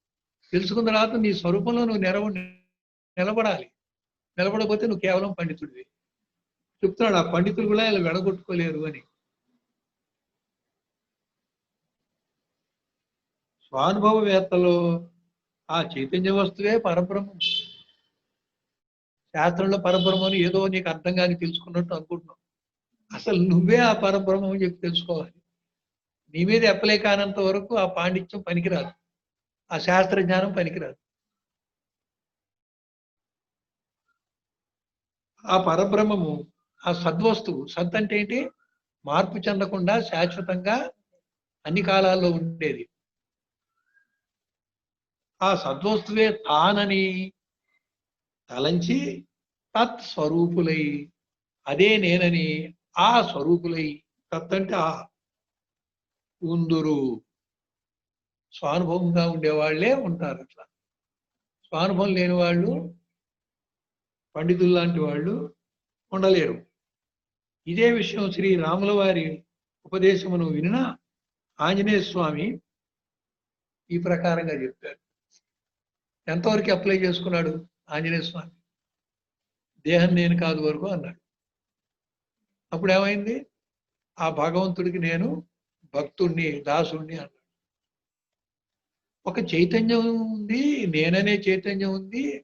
ఆ పరమాత్మ ప్రకాశంకి నేననే చైతన్యము ఒక అంశ, ఒక ప్రతిబింబం, ఒక చిదాభాస అని తెలుసుకున్నాడు. అప్పుడు ఏమన్నాడు?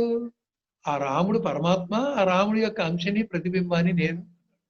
నేను నిజంగా ఆత్మ ప్రతిబింబమేగా నేను. ఇంకొంచెం పైకి వెళ్ళాడు. ఆ రాముడు పరబ్రహ్మే, నేను పరబ్రహ్మే. నేను లేడు, రాముడు లేడు, పరబ్రహ్మమే ఉన్నాడు. 3 స్టెప్పులు చెప్పాడు. దేహ బుద్ధ్యాతు దాసో అహం.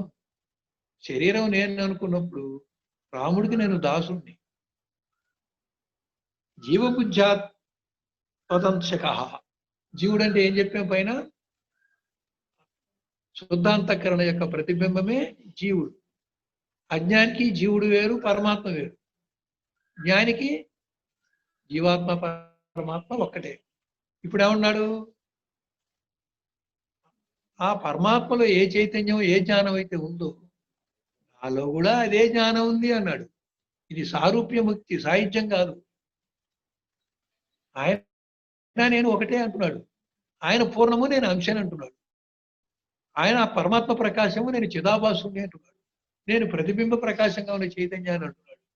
ఇంకా బింబ ప్రతిబింబ విచారణ చేసి ప్రతిబింబం లేనే లేదు, ఉన్నది బింబమని, ఆ ప్రతిబింబం ఈ దేహంలో అట్లా అనిపిస్తుందని, ఈ దేహం శాశ్వతంగా కానప్పుడు ప్రతిబింబం అనేది ఎప్పుడు లేదని, ఈ ప్రతిబింబ జ్ఞానంతో దాన్ని పట్టుకొని ప్రతిబింబం లేనిదిగా చేసుకోవాలి ఇందులో ఉండంగానే. అదే తత్వమసి వాక్యం చెప్పేది. బింబంగా ఉన్నది తత్తని, ప్రతిబింబంగా చిదాభాసులో కలిగిన అనుభవం త్వమని, ఈ చిదాభాసుడు శరీరంలో ఉన్నప్పుడే నేను అంటాడని, ఆ తర్వాత వీడు నేను అనడని, కనుక ఆ తత్స్వరూపం నేను అనదని, నేననే అంశ లేనే లేదని, ఎప్పుడు అదే ఉందని, తాత్కాలికంగా శరీరంలో ఉన్నప్పుడు నాకు అలా ఉన్నప్పటికీ ఇది కాదని, దీన్ని వాచ్యార్థంగా విడిచిపెట్టినటువంటి జ్ఞాని ఎవడో వాడు నేను పరబ్రహ్మ, రాముడు నేను ఒకటే అంటాడు. అది 3వ స్టెప్. ఆత్మబుద్ధ్యాత్వం మే వా అహం ఇది మే నిశ్చితామతి. నేను ఆత్మస్వరూపం ఉన్నప్పుడు ఆత్మ పరమాత్మ ఒకటే. అప్పుడు రాముడు పరబ్రహ్మము, నేను పరబ్రహ్మము. రాముడు వాచ్యార్థంగా విడిచేయాలి, నేనని ఆంజనేయుని కూడా వాచ్యార్థంగా విడాలి. లక్ష్యార్థంగా పరబ్రహ్మమే ఉన్నాడు. తేల్చాడు ఆంజనేయ స్వామి. దేహబుద్ధితో నీ దాసులను, జీవబుద్ధితో నీ అంశుడను, ఆత్మబుద్ధితో నువ్వే నేను. అది నేను సారాంశం. చాలు, 2 శ్లోకాలు పూర్తి, 162 అయిపోయింది. ఇంకా ఉందా టైం?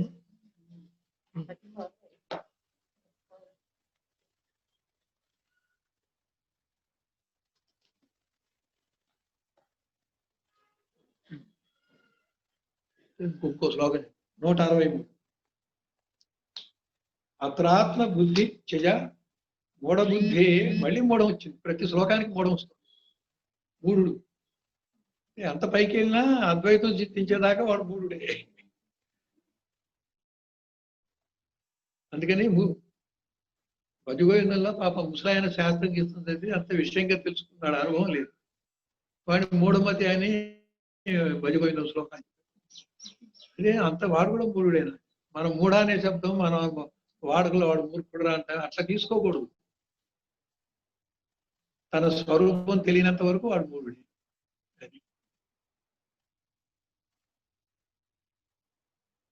ఆత్మాత్మ బుద్ధి త్యజ మూఢబుద్ధే పక్ మాంస మేధో అస్తి పురీష రాశౌ సర్వాత్మని బ్రహ్మణి నిర్వికల్పే కురుష్వ శాంతిం పరమాం భజస్వ. అత్ర ఆత్మబుద్ధిం త్యజ మూఢబుద్ధే మాంసమేధో అస్తి పురీష రాశౌ సర్వాత్మని బ్రహ్మణి నిర్వికల్పే కురుష్వ శాంతిం పరమాం భజస్వ. భజస్వ అంటే కలిసిపోవడం. అత్ర హే మూఢబుద్ధే, ఓ జడమతి, ఈ సప్తధాతుమయ సముదాయమైనటువంటి శరీరము, ఈ శరీరములో ఆత్మబుద్ధి నేననేటువంటి బుద్ధి చజా విడుమా. ఈ శరీరంతో కూడి ఉన్నాను, శరీరంగా ఉన్నాను అనేటువంటి ఈ శరీరమే ఆత్మ. అక్కడ ఆత్మ అంటే నేనని తీసుకోవాలి. ఈ శరీరమే నేను అనేటువంటి మూఢబుద్ధి విడుమా. ఓ మూఢాత్మ, ఈ సప్తధాతుమయంగా ఉన్నటువంటి ఈ శరీరమే నేను అనేటువంటి మూఢబుద్ధిని త్యజించుమా, త్యజ విడిచిపెట్టుమా, త్యాగం చేయుమా. నిర్వికల్పే, వికల్పరహితమైనటువంటి. వికల్పం అంటే ఏంటి? ఒకటైతే ఒకటి అర్థం వికల్పం. వికల్పానికి చాలా అర్థాలు. ఒక ఆలోచన రావడం సంకల్పం, ఆలోచన పోవడం వికల్పం. నిర్వికల్పం అంటే సంకల్పం వికల్పం రెండు పోవడం నిర్వికల్పం. ఇంకొక అర్థంలో కానీ సరిగ్గా సంకల్పం చేయటం సంకల్పం, వ్యతిరేకంగా సంకల్పం చేయటం వికల్పం. ఇట్లా ఒకేదానికి రకంగా మళ్ళీ ఇంకొక అర్థం ఉంది. వికల్పం అంటే విశిష్టంగా కల్పించుకోవడం.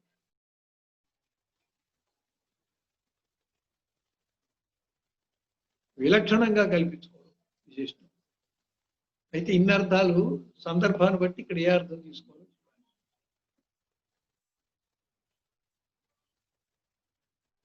ఇక్కడ నిర్వికల్పం అంటే వికల్పం లేనిది. వికల్పం అంటే వస్తువు ఒకటైతే ఒకటి అనుకోవడం అనేది, ఆత్మ మీద అనాత్మ బుద్ధి ఆరోపించుకోవడం, అనాత్మ మీద ఆత్మబుద్ధి ఆరోపించుకోవడం, ఇదంతా వికల్పం. అటువంటి వికల్పం ఆరోపణ లేకుండా వస్తు నిర్ణయంగా నేను ఇది కానే కాదు అన్నప్పుడు ఆ వికల్ప బుద్ధి పోవడమే నిర్వికల్పం. సర్వాత్మని బ్రాహ్మణి, సర్వమయుడగు ఆత్మని అంటే అందులో సర్వమందులో ఒకే ఆత్మగా వ్యాపించేవాడు సర్వాత్మని. సర్వములో సర్వము అనేకంగా ఉన్న, దేశముగా కాలముగా వస్తువుగా విభాగాలుగా ఉన్న, దేశకాల వస్తు పరిచ్ఛేదం లేకుండా అఖండంగా అవిభాజ్యంగా ఉన్నటువంటి ఆ పరమాత్మ అని అర్థం. సర్వాత్మని బ్రాహ్మణి, అటువంటి ఆ బ్రహ్మ దేశకాల అపరిచ్ఛిన్నుడు. సర్వమయుడకు పరబ్రహ్మయందు సర్వము ఉన్నప్పటికీ, సర్వము ఎన్ని అంశాలుగా భాగాలుగా విభాగాలుగా ఉన్నప్పటికీ వాటన్నిటిలో ఉండి కూడా తాను ఒక్కటే అయి ఉన్నటువంటిది, ఒక్కటే అయినటువంటిది ఆ బ్రహ్మ, ఆ పరబ్రహ్మ. రివర్స్ లో మాట్లాడితే ఆ పరబ్రహ్మ సర్వమయుడు, సర్వమందు వ్యాపించి ఉన్నాడు. అణోరణీయానుగా మహతోమహేనుగా అఖండంగా అవిభాజ్యంగా సర్వమందు వ్యాపించి ఉన్నాడు. సర్వములో నానా రకాలుగా ఉన్నా వీడు నానా రకాలు కాకుండా వ్యాపించి ఉన్నాడు. ఆకాశంలో అనేక కుండలు పెట్టినా, అనేక కుండలు తీసేసినా, కుండలు పగిలినా ఆకాశానికి ఎట్టి సంబంధం లేకుండా కుండలో ఉన్న ఆకాశాలు 1000 కుండలుంటే 1000 ఆకాశాలు ఉన్నట్టు కనపడ్డా ఆకాశం మాత్రం అఖండము అవిభాజ్యము, అది ఎప్పుడు కూడా మహాకాశమే అన్నట్లుగా పరబ్రహ్మ ఈ సర్వమందు.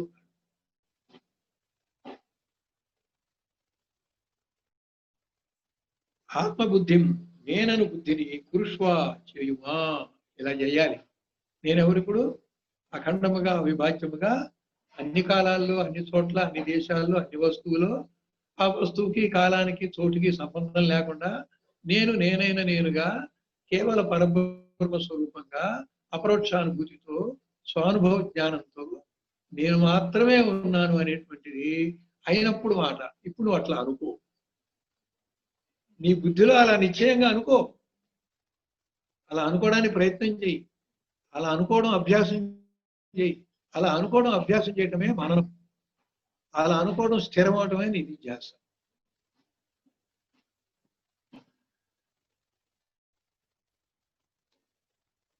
పరమశాంతి ఎప్పుడైతే అట్లా అనుకున్నావు అది పరమశాంత స్వరూపం కాబట్టి నువ్వు కూడా పరమశాంతంగా ఉండు. ఊరికే కంగారు పడుతూ ఆందోళన పడుతూ ఏదో అయిపోయింది, ప్రపంచం ఏదో అయిపోయింది, రాష్ట్రం ఏదో అయిపోయింది, దేశం ఏదో అయిపోయింది, సమాజం ఏదో అయిపోయింది, కరోనా వచ్చి అతనాకుతున్నాం, ఇది ఎప్పటికీ ఏమంటే గురువు గారు ఎప్పటికీ బయటపడుతుంది. పరమాత్మని పరబ్రహ్మని ఈ కరోనా ఏం చేస్తుంది? నేను పరమాత్మగా ఉన్నప్పుడు నీకేమొచ్చింది? ఒకవేళ ఈ శరీరం పోయింది, నీకేమైంది? పోయేది శరీరంగా నువ్వు కాదుగా. అలా ఎప్పుడు శాంతంగా పరమశాంతంగా ఉండమంటున్నాడు. బుద్ధిని అలా నిలకడ చేసి నిధిధ్యాసలో ఉంచమంటున్నాడు. ఆ క్రమంలో మననం చేయమంటాడు. మననం యొక్క క్లైమాక్స్ లో పరాకాష్ఠలో చివరిలో నిర్ణయంగా నిధిధ్యాసలో భజస్వ అంటే అటువంటి స్వరూపంలో నువ్వు చేరి నువ్వు కూడా అదే స్వరూపంగా భజ అంటే కలిసిపో. ప్రస్తుతం అజ్ఞానంలో పరబ్రహ్మ వేరు నేను వేరు అనుకుంటున్నావు కాబట్టి కలవాలి. అయిపోయాక కలిసేదేముంది? నువ్వు అదే వేరు భావంతో అజ్ఞానం ఉన్నప్పుడు కలవాలి, పొందాలి, ఐక్యం కావాలి అంటున్నావు. అజ్ఞానంలో అనే మాట అక్కడి వరకు అది రైతే. జ్ఞానం వచ్చాక ఏముంది? ఎప్పుడు నువ్వు అదే అయి ఉన్నావు, కలిసేదేముంది? కాబట్టి జీవబ్రహ్మ ఐక్యం అని సాధన దశలో ఒక అజ్ఞానికి చెప్పిన మాట. సాధన చివరికి వస్తే జీవుడు బ్రహ్మలో ఐక్యం అయితే ఎప్పుడు పరబ్రహ్మ ఉన్నాడు, జీవుడు లేనివాడు లేకుండా పోయాడు. అలా లయం అయిపోయాడు, ప్రళయం అయిపోయాడు, విలయం అయిపోయాడు, మళ్ళీ రాకుండా పోయాడు. ఉన్నవాడు ఎప్పుడు పోడు, వాడు లేనివాడు కాబట్టి రాకుండా పోయాడు. భ్రాంతిలోనే ఉన్నాడు, జ్ఞానంలో లేడు. భ్రాంతిలో ఉన్నప్పుడు రెండు ఉన్నాయి, జీవ బ్రహ్మైక్యం కావాలి. భ్రాంతి పోయి స్వస్వరూపం వచ్చాక నువ్వు తప్ప రెండోది లేదు. ఎవడ ఐక్యమయ్యాడు? రెండోది ఉందని భ్రాంతిలో ఐక్యమయ్యానని ఆ రోజు తెలియకన్న మాట. కానీ నువ్వు అసలు ఐక్యమయ్యేదేముంది? ఎప్పుడు నువ్వు అదే కాదు. అది భజస్వ అంటే పొందుమా. ఇక్కడే అనేక సిద్ధాంతాలు వచ్చాయి. పొందడం అనగానే విశిష్ట అద్వైతం వచ్చి అంతకుముందు పొందలేదు, ఇప్పుడు నువ్వు పొందుతున్నావు అన్నాడు. తప్పుది అద్వైతం. దేహాత్మ బుద్ధిని విడనూడవలేయునని విడిచిపెట్టడం కాదు, ఓడగొట్టి విడిచిపెట్టి ఓడగొట్టి అవతల పారేయాలి.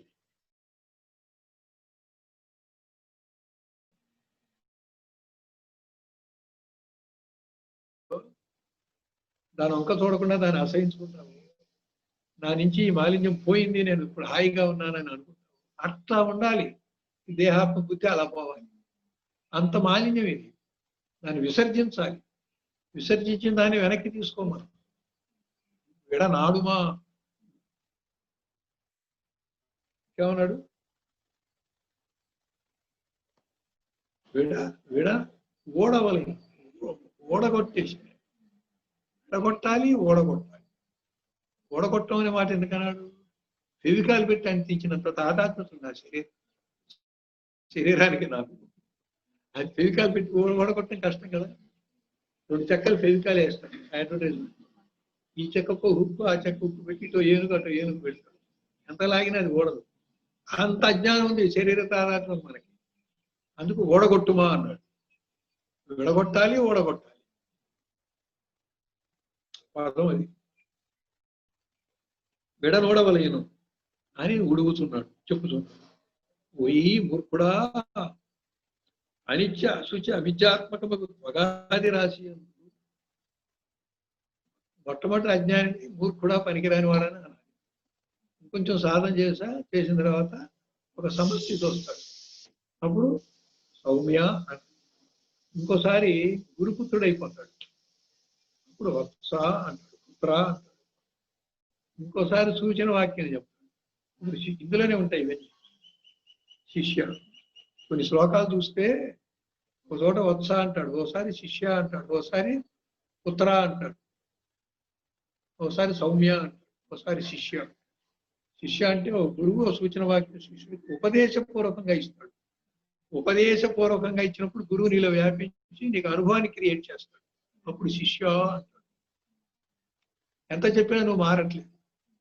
అప్పుడు ఓ బిడ్డ, మెల్లిగా లాలించన్నా మార్చాలి. ఒక సమత్వ స్థితి వస్తుంది, ద్వంద్వాతీత స్థితి వస్తుంది. కానీ ఆ పైన అందుకోడు. అప్పుడు సౌమ్య అంటాడు. ద్వంద్వాలు సమంగా చూసేవాడు సౌమ్యుడు. అక్కడ సంబోధనలోనే చాలా సారం ఉంటుంది. ఆ సారంలో అక్కడ ఉన్న సందర్భం, ఆ సందర్భంలో శిష్యుడు ఏం చేయాలి ఆ ఒక్క పదంలో.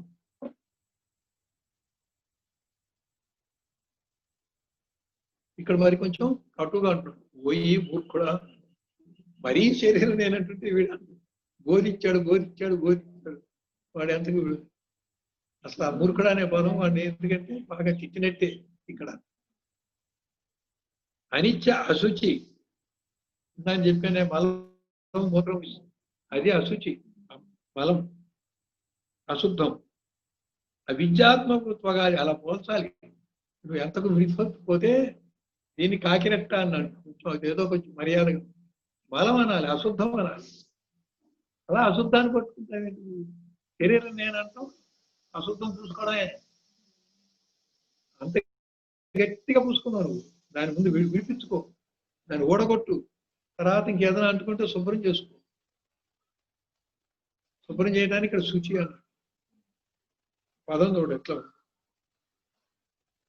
అనిత్య అశుచి అవిద్యాత్మకమగు త్వక్కాది రాశియందు ఆత్మబుద్ధిని వదలుమా. అనగా ఈ శరీరమే నేనని భ్రాంతిని చెందకు. ఇక్కడ సబ్జెక్ట్ తెలుసు, శరీరం ఏం కాదని ఒక మాటలో చెప్పచ్చు. ఇంతగా ఎందుకు చెప్తున్నాము? అజ్ఞానం ఎంత కరుడుగట్టి, ఎంత తాదాత్మ్యతే, మీరు విడిపడటానికి మీరు ఎంత బాధపడుతున్నారు, దానికి ఎంత తీవ్ర సాధన చేయాలో అన్ని ఇందులో ఇమిడి ఉన్నాయి. ఆ ఒక్క చిన్న వాక్యం, ఆ పదం, ఆ పద ప్రయోగంలో. విడను ఊడగొట్టుమా అంటున్నాడు, ఊడగొట్టము. అశుచి అంటున్నాడు.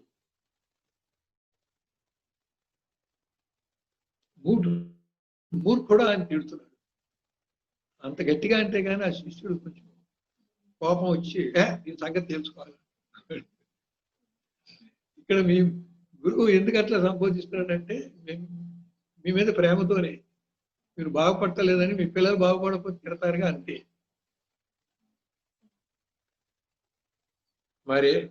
మరి అనదవేని సర్వ వికల్ప శూన్యమైనట్టు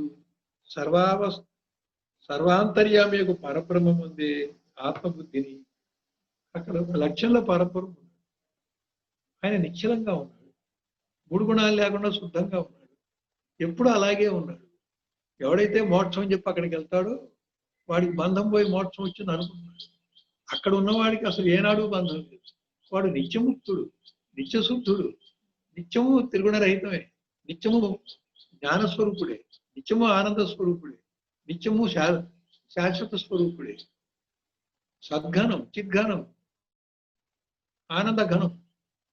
అది శాశ్వతం, ఎప్పుడు అలాగే ఉన్నాడు. దానికి రెండో ఆపోజిట్ ఏది రాలేదు, దాని వ్యతిరేకం ఏది రాలేదు, దాన్ని నిరోధించుకుని పోయినవాడు కాదు, ఎప్పుడు అలా ఉన్నట్టు ఉన్నవాడు. నీ లక్ష్యం అది, నువ్వు అక్కడికి చేరావు. అక్కడ చేరితే నువ్వేమనాలి? వాడు ఎలా ఉన్నాడో అదే అనాలి. ఇప్పుడు నువ్వు సాధకులు ఏమనాలి? నేను ఎప్పుడు అదే, నేను నిత్యముక్తుని, నేను చూసుకుని, నేను త్రిగుణరహితుని, నేను ఎప్పుడు దిగిన వాడిని కాదు, అది చేసిన వాడిని కాదు, నేను ఎప్పుడు అదే స్వరూపం అనేటువంటి బుద్ధిలో నువ్వు మననం చేసి నిధిధ్యాస చేసి మన ముందు బుద్ధిని స్థిరం చేయి. ఎందుకు అలా చేయాలంటే, ఈ ఫెవికాల్ ఊడాలంటే అది పెట్టాలి, దాన్ని ఫెవికాల్ చేసుకోవాలి. ఆ బుద్ధిని నిర్ణయంగా పెట్టి దాన్ని ఫెవికాల్ లాగా పెట్టాలి. ఇక్కడ ఈ ఫెవికాల్ అనాత్మ బుద్ధిని బాగా ఊడగొట్టే అవసరం. ఒకటి వస్తే కానీ ఒకటి పోదు, వెలుతురు వస్తే కానీ చీకటి పోదు, చీకటి పోతే కానీ వెలుతురు రాదు, పెళ్ళి అయితే కానీ పిచ్చి కుదరదు, పిచ్చి కుదిరితే కానీ ఎవరు పెళ్లికి రాదు చేసుకోండి. అలా ఉంటుంది. జ్ఞానాగ్ని తగ్గ కర్మాణి అంటాం. జ్ఞానం వస్తే కర్మ అదే పోతుంది. అసలు కర్మ పోతే కానీ జ్ఞానం రాదు, కర్మ పోదు, ఉపాయం కావాలి. కర్తృత్వ రహితగా నిష్కామ కర్మగా కర్మలో అకర్మం చూస్తూ చేయాలి. మరి మధ్య మార్గంలో కొన్ని ఉపాయాలు ఉంటాయి. అజ్ఞానికి ఇవన్నీ కావాలి, నీ లక్ష్యంలో అవన్నీ ఏం లేవు, వాడు ఎప్పుడు నిత్యశుద్ధం. కాబట్టి నీ లక్ష్యం అదైనప్పుడు, గురువుగారు నువ్వు అదే అని చెప్తున్నప్పుడు, ఇదంతా నువ్వు కాదన్నప్పుడు, ఇదంతా కాకిరెట్లాగా చూసి నేను ఇవన్నీ ఓడగొట్టుకొని నేను నువ్వు శుభ్రం చేసుకో.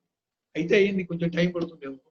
ఎప్పుడు నేను అదే అనేటువంటిది మరణము నిధిధ్యాసలో పెట్టుకొని దాన్ని గట్టి చేసుకొని అటువంటి బుద్ధితో ఆ స్వరూప లక్ష్యానికి గట్టి ఫెవికాలు ఒక 10 లేయర్లు వేసి అంటించుకోవాలి. దీన్ని ఓడగొట్టుకోవాలి. 2 చేయాలి ఇక్కడ. అనాత్మభావాన్ని ఓడగొట్టాలి, దాన్నేమో గట్టిగా పట్టుకోవాలి. 2 కలిపే చెప్తున్నాడు. ఓడగొట్టుకోవడానికి ముందు తమోగుణం వద్దు, రజోగుణం వద్దు, సాత్విక బుద్ధి కావాలన్నాడు. అవన్నీ ఎందుకో ఏమిటో చెప్పుకొచ్చాం. నువ్వు అలా చేయకపోతే ఎప్పటికీ కూడా నువ్వు పనికి రావాలి. అందుకని ఓ మూర్ఖుడా, గురుగారు నన్ను మూర్ఖుడు అన్నాడు, ఎందుకన్నారు? దీనికోసమే కదా అని ఇంటికి వెళ్ళి కాస్త కొళ్ళాలి, కాస్త రోషం రాదు. అందుకే ఈ పద ప్రయోగం.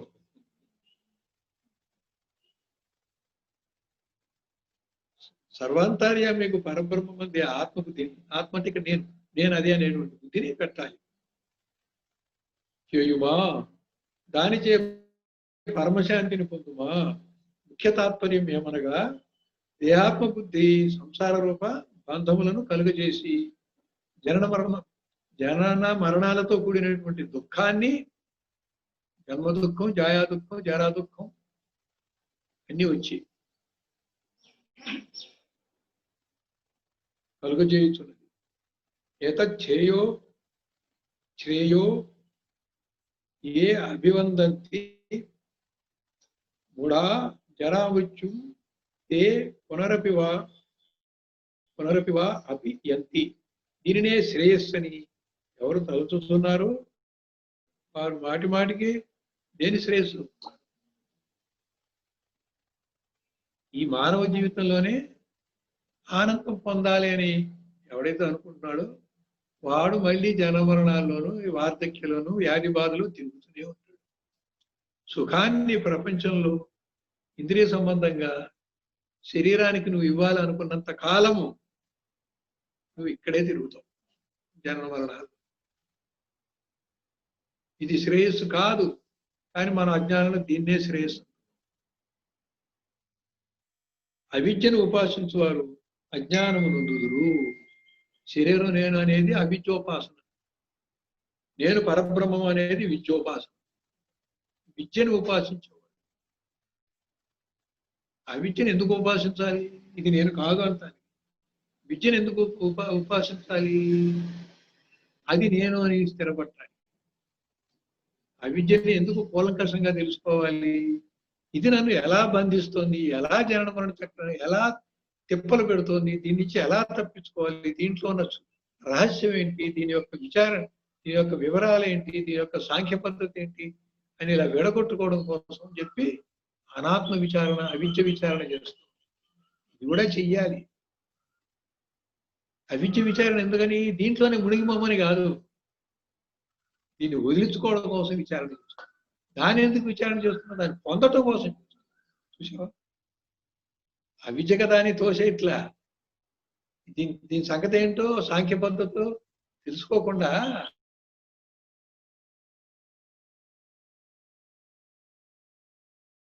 ఉభయం సహ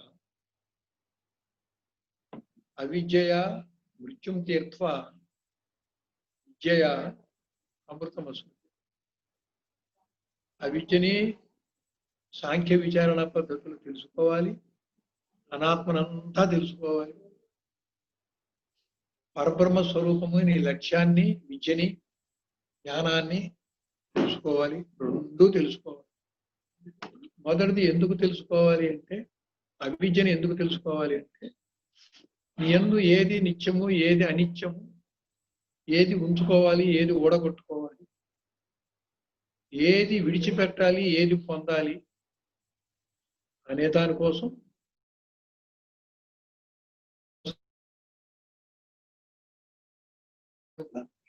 ఈ శరీరం నేను కాదు అనడానికి ఎంతో సాంఖ్య విచారణ కావాల్సి ఉంది.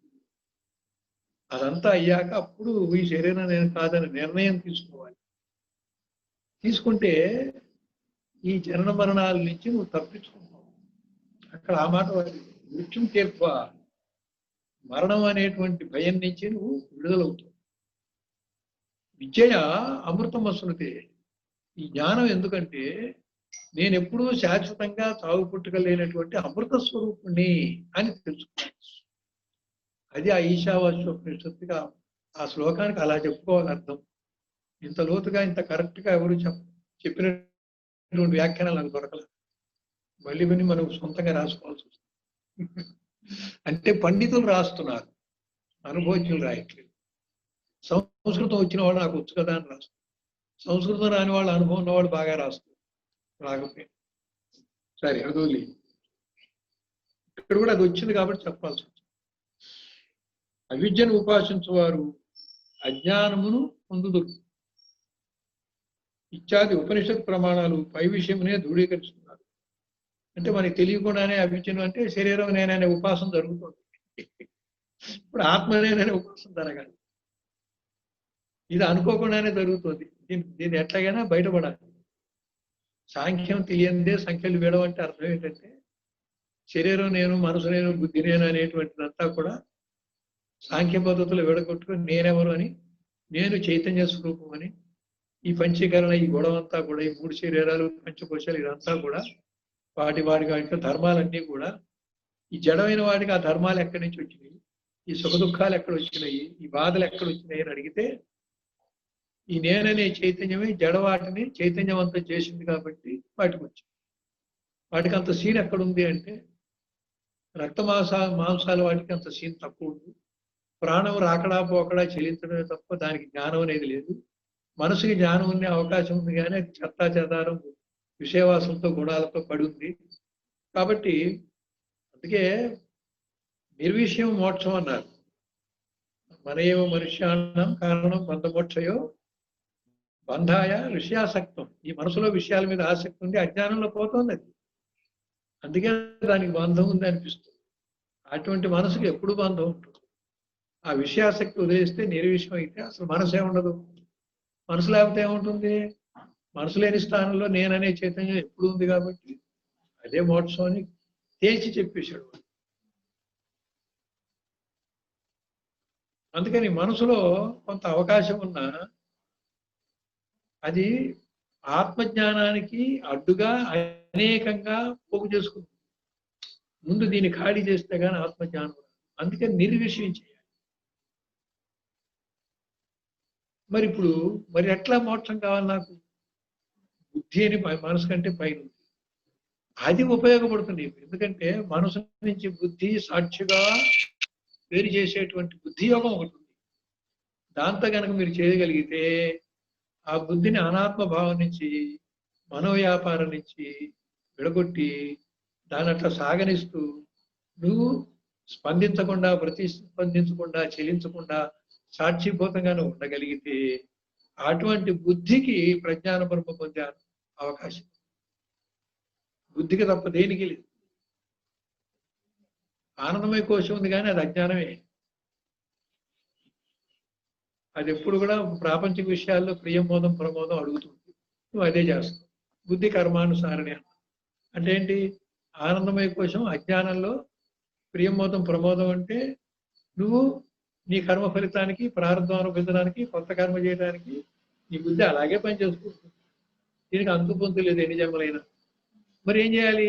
మనసు నుంచి బుద్ధి వేరు చేయటమే బుద్ధి యోగం. మనోపరిధి నుంచి బుద్ధి పరిధికి వచ్చి సాక్షిభూతంగా ఉండి మనోవ్యాపారానికి అంటకుండా దాన్ని ఓడగొట్టాలి. అంటే దాన్ని విడగొట్టి ఓడగొట్టాలి. దాన్ని దూరంగా పారేయాలి, విసర్జించాలి. దాన్ని అలా చేయాలంటే అసలు దాని వ్యవహారం ఏంటో తెలియాలి. పూర్తిగా ఫెవికాల్తో ఉన్నవాళ్ళం దీని వ్యవహారం తెలుసుకుంటే కానీ ఈ వివేకంతో, జ్ఞానంతోనే ఆ ఫెవికాల్ ఊడుతుంది. చేత్తో లాగితే కాదు. ఇది భౌతికంగా మీకు ఏదో ఉదాహరణగా చెప్పినా మీ నిత్యానిత్య వస్తు వివేకంతోనే ఊడుతుంది. తీవ్ర మోక్షేచ్ఛతోనే ఊడుతుంది. తపన ఉంటే ఊడుతుంది, వైరాగ్యం ఉంటే ఊడుతుంది. వైరాగ్యం లేకపోయినా, తపన లేకపోయినా పాత పద్ధతిలో కొట్టుకుపోతుంది. ఎంత ఎంత అనుకున్నా బయటపడలేము. ఎన్నిసార్లు ప్రయత్నం చేసినా మళ్ళీ ఫెయిల్ అయిపోతుంది. వస్తు నిర్ణయ జ్ఞానం కావాలి, అనాత్మ విచారణ, అవిద్య విచారణ కావాలి. అది ఎందుకంటే అది తెలుసుకొని ఆ సంఖ్యలు విడవడానికి విద్య విచారణ కావాలి. అది ఎందుకంటే ఆ పరబ్రహ్మ ఎలా ఉంటాడో ఆ లక్ష్యం తెలియాలి. ఆ లక్ష్యాన్ని మనన నిధి చేస్తుంది. అందుకే ఈ రెండు కావాలి.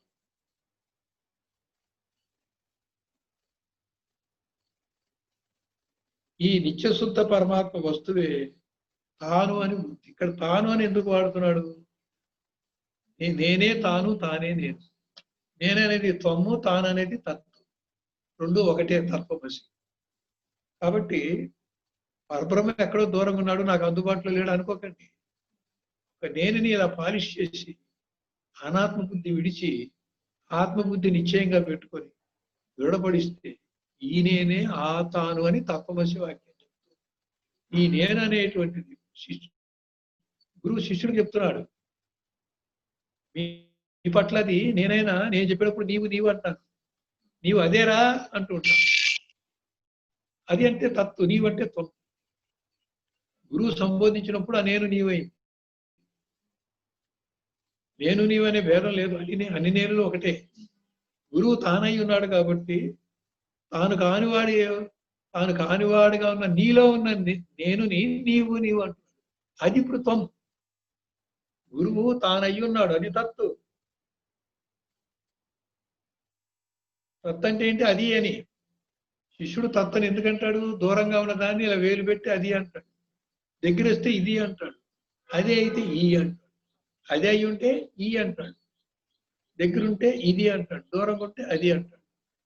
నువ్వు అజ్ఞానంలో ఉన్నప్పుడు పరబ్రహ్మ దూరంగా ఉన్నాడు, అందుకని అది అన్నాడు. గురువుడు సాక్షాత్ పరబ్రహ్మ, తాను అదయ్యి ఉన్నాడు. ఇప్పుడు అదయ్యి ఉన్నవాడికి అది కానివాడితో చెప్పాలి. అది కానివాడు అది దూరంగా ఉందనుకుంటున్నాడుగా. ఆ శిష్యులో ఉన్న నేను గురువు నీవని సంబోధిస్తాడుగా. సంస్కృతంలో నీవంటే త్వం. నీవు అదే అంటున్నాడు. నువ్వు అది లక్షణరీత్యా ఒకటే. వాచ్యార్థంలో నీకు ఏదో వచ్చి ఇవన్నీ అనుకుంటున్నావు కాబట్టి విడిచిపెట్టి చూడు. ఇవన్నీ విడిస్తే నువ్వుగా ఉంటే అదేగా నువ్వు. అది తత్వత్వము, భేదం లేదని చెప్పడమే తత్వమసి. అలా గురువు చెప్పాడు. ఇక్కడ తాను అనేది తత్తు, నీవు అనేది త్వం. అయ్యున్నవాడిదేమో తాను అంటున్నావు, కానివాడినేమో నీవు అంటు. కానివాడు త్వము, అయినవాడు తత్తు. నువ్వు అదే అంటే ఈ త్వము తత్తు అవ్వాలి. అవుతాడా?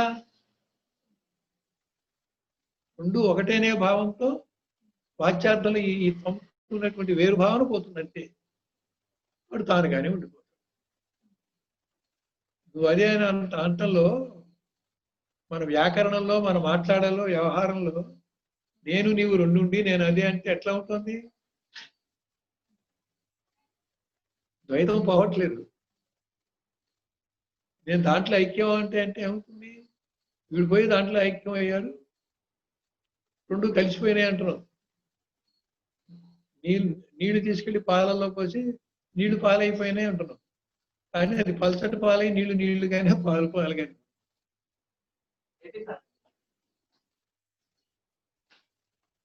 ఆ అర్థంతో రెండు ఐక్యమై తీసుకోకూడదు. ఒకటి అజ్ఞానంలో ఉంది లేనిది, ఒకటి స్వరూపము నువ్వు అదయ్యున్నది జ్ఞానం. అక్కడికి వస్తే అది తప్ప రెండోది లేదు, బ్రహ్మం ఒకటే, పరబ్రహ్మం ఒకటే అని గట్టిగా ఎన్నోసార్లు చెప్పు. నువ్వు అది అయినప్పుడు ఏమైంది? నువ్వు అదే అయ్యున్నావు. ఇది లేదు అసలు, భ్రాంతి. ఇది పోయింది అంటే అర్థం భ్రాంతి పోయింది. నేను వేరుగా ఉన్నాననే భ్రాంతి పోయింది. నేను ఎప్పుడూ అదే అయి ఉన్నాననేటువంటి స్వతసిద్ధమైన జ్ఞానం నీలో కలిగింది అని అనుకోవాలి. కానీ రెండున్నాయి ఒకటైనాయని ఎప్పుడు అనుకో. ఇక్కడే ద్వైతము, విశిష్టాద్వైతం, అద్వైతం పుట్టుకొచ్చాయి. ఆ మాట అలా శాస్త్రంలో, ఉపనిషత్తులు ఆ మాట ఎప్పుడైతే వచ్చిందో ఎవరి వ్యాఖ్యానం వాడు చేసుకుంటారు. బ్రహ్మం ఒక్కటే, పరబ్రహ్మం ఒక్కటే అనేది కూడా వేదంలో ఉంది. ఇప్పుడు రెండు ఎక్కడున్నాయి? రెండోది భ్రాంతి అయి ఉండాలిగా, రెండోది అజ్ఞానంలోనే ఉందనుకోవాలిగా. కాకపోతే మాయా అనే పదం పెట్టావా లేదా అనేది వేరు. భ్రాంతికి పర్యాయ పదంగా మాయ పెట్టాం, కానీ లేనిదనేం కాదు. వస్తువు ఒకటైతే ఒకటిగా చూపిస్తుంది. ఎందుకు చూపిస్తుంది? దానికి ఒక కారణం ఉంది. నీకు విషయ వాసన ఉంది, ఆ విషయంగా నువ్వు చూస్తున్నావు. యద్భావం తద్భవతి. కొన్ని భావాలు అజ్ఞానంలో నువ్వు పెట్టుకున్నావు. నువ్వు పెట్టుకున్న భావాలు బట్టి నీకు అనుభవం వస్తుంది. ఆ అనుభవం కోసం నిమిత్త కారణంగా రుణానుబంధంగా ఇంతమంది వచ్చారు. వాళ్ళతోటి పెద్ద సంసారం వచ్చింది. అది సుఖ దుఃఖాలు గట్టిగా నువ్వు అనుభవించేసరికి నిజం అనిపించింది. నువ్వు బాధించబడ్డావు కాబట్టి నిజం అన్నావు. బాధ లేకపోతే తుడి చేసుకుంటావు. ఒక రకం ఇది సత్యమే, అది సత్యమే. ఈ సత్యం అనుకుంటే ఉంది, లేకపోతే లేదు. యద్భావం తత్వం. ఆ సత్యం అనుకోవడంతో సంబంధం లేకుండా ఎప్పుడు శాశ్వత సత్యంగా ఉంది. పైగా అక్కడ ఏమంటున్నాడు? అదే ఉంది ఇంకేది లేదు, అదే ఉంది ఇంకేది లేదు. అప్పుడు ఏంటిది? ఇంకేదో ఉందనేది భ్రాంతి అనేది తేలిపోయిందిగా. వేరే నిర్వచనం అక్కర్ల మీకు. మాయ అంటే లేనిదని కాదు, మీరు అజ్ఞానంలో మీరు పెట్టుకున్నటువంటి సంస్కారాలు బట్టి మిమ్మల్ని బాధిస్తూ ఉన్నటువంటి అనుభవం మీకు సత్యమే, తాత్కాలిక సత్యం, అజ్ఞానంలో పెట్టుకున్న సత్యం. తెలియక నడిచినంత వరకు ఇది సత్యంగానే నడిచింది. కర్మ ఫలితం కూడా సత్యమే. మందేసుకుంటే రోగం తగ్గడం సత్యమే. వృద్ధాప్య రాశి ఎప్పటికప్పుడు ఆయుష్ తీరి శరీరం వెళ్ళిపోవడం సత్యమే. పునర్జన్మ సత్యమే. కానీ పరబ్రహ్మం ఒక్కటే అన్నప్పుడు ఏం చేయాలి?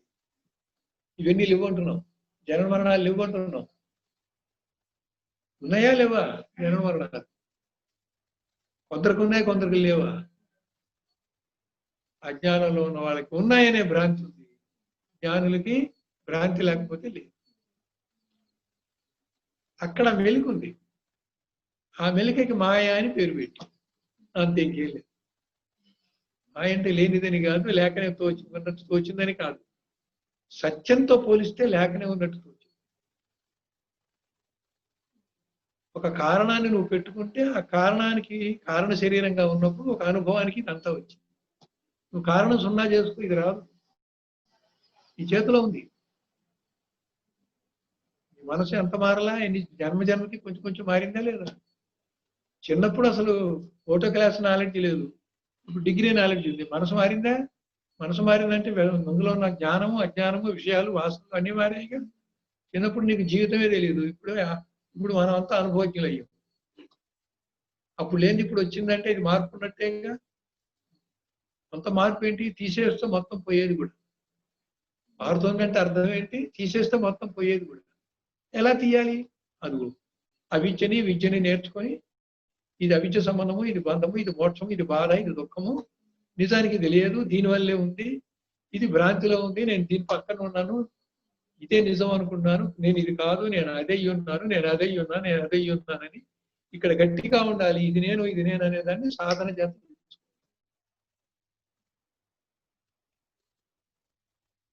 అక్కడ వచ్చింది పరిష్కారం.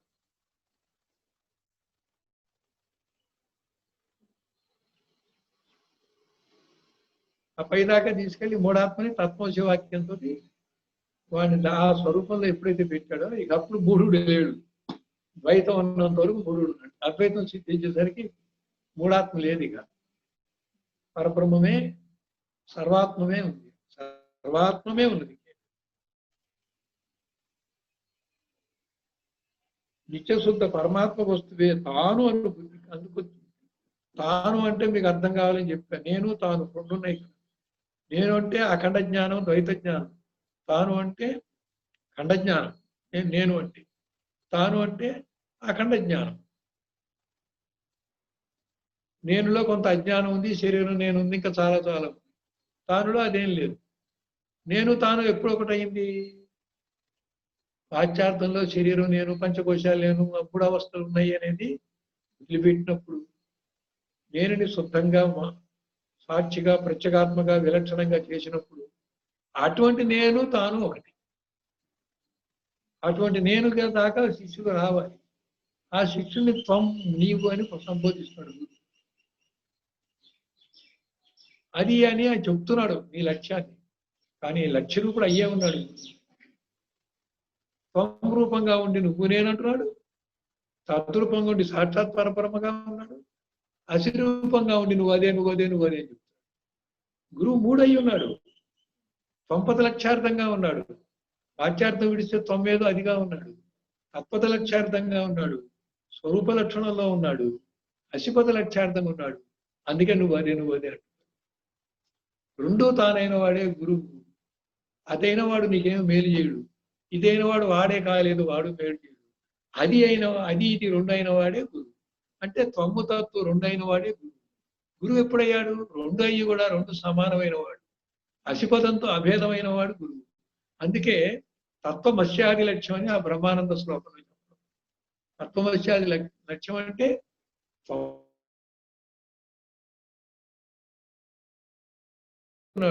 ప్రబోధ చేస్తున్నాడు, తత్పద లక్ష్యార్థంగా ఉన్నాడు. ఆ లక్ష్యాన్ని వివరంగా తన స్వానుభవం నుంచి నీకు చెప్తున్నాడు. దాని శ్రవణ మనన నిధి చేసి చేయమంటున్నాడు. వాచ్యార్థం విడవమంటున్నాడు, లక్ష్యార్థం పట్టుకోమంటున్నాడు. ఉపదేశపూర్వకంగా చెప్తున్నాడు. నా శక్తిని నా ప్రజ్ఞని నీలో ప్రవేశపెడుతున్నాను. నిన్ను నాలో మమేకం చేసుకుంటున్నాను. ఇన్ని చేసే గురువు అసిపనం. కాబట్టి విడివిడిగా ఉన్నాడు, కలిసి ఉన్నాడు.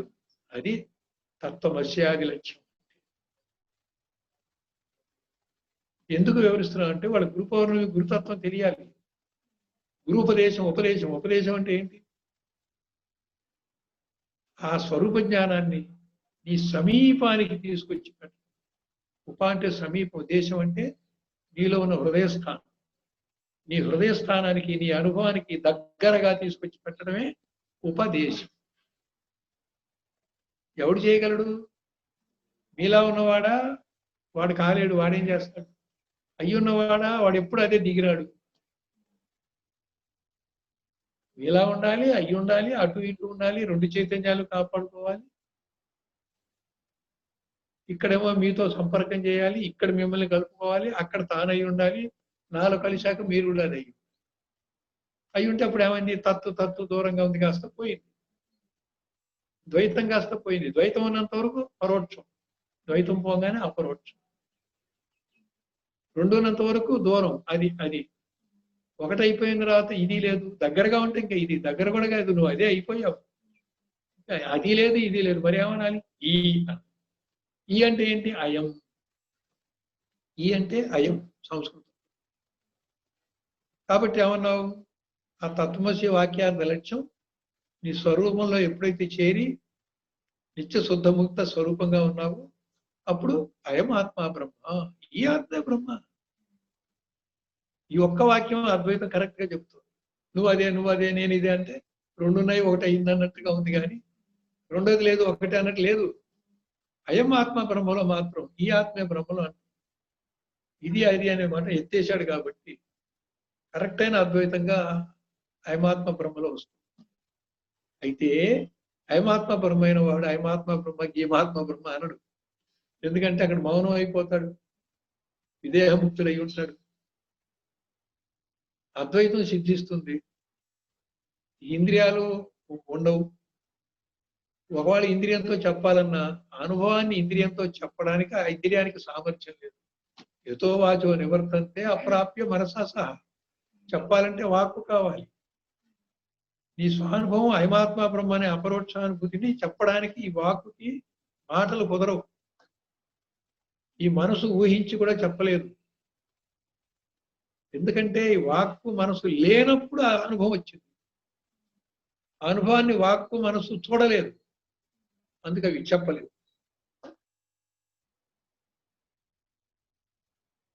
అది నివర్తంతే అంటే వెనుతిరిగి వెళ్తాయని ఒక అర్థం కాదు, లయం అయిపోతాయని ఒక అర్థం.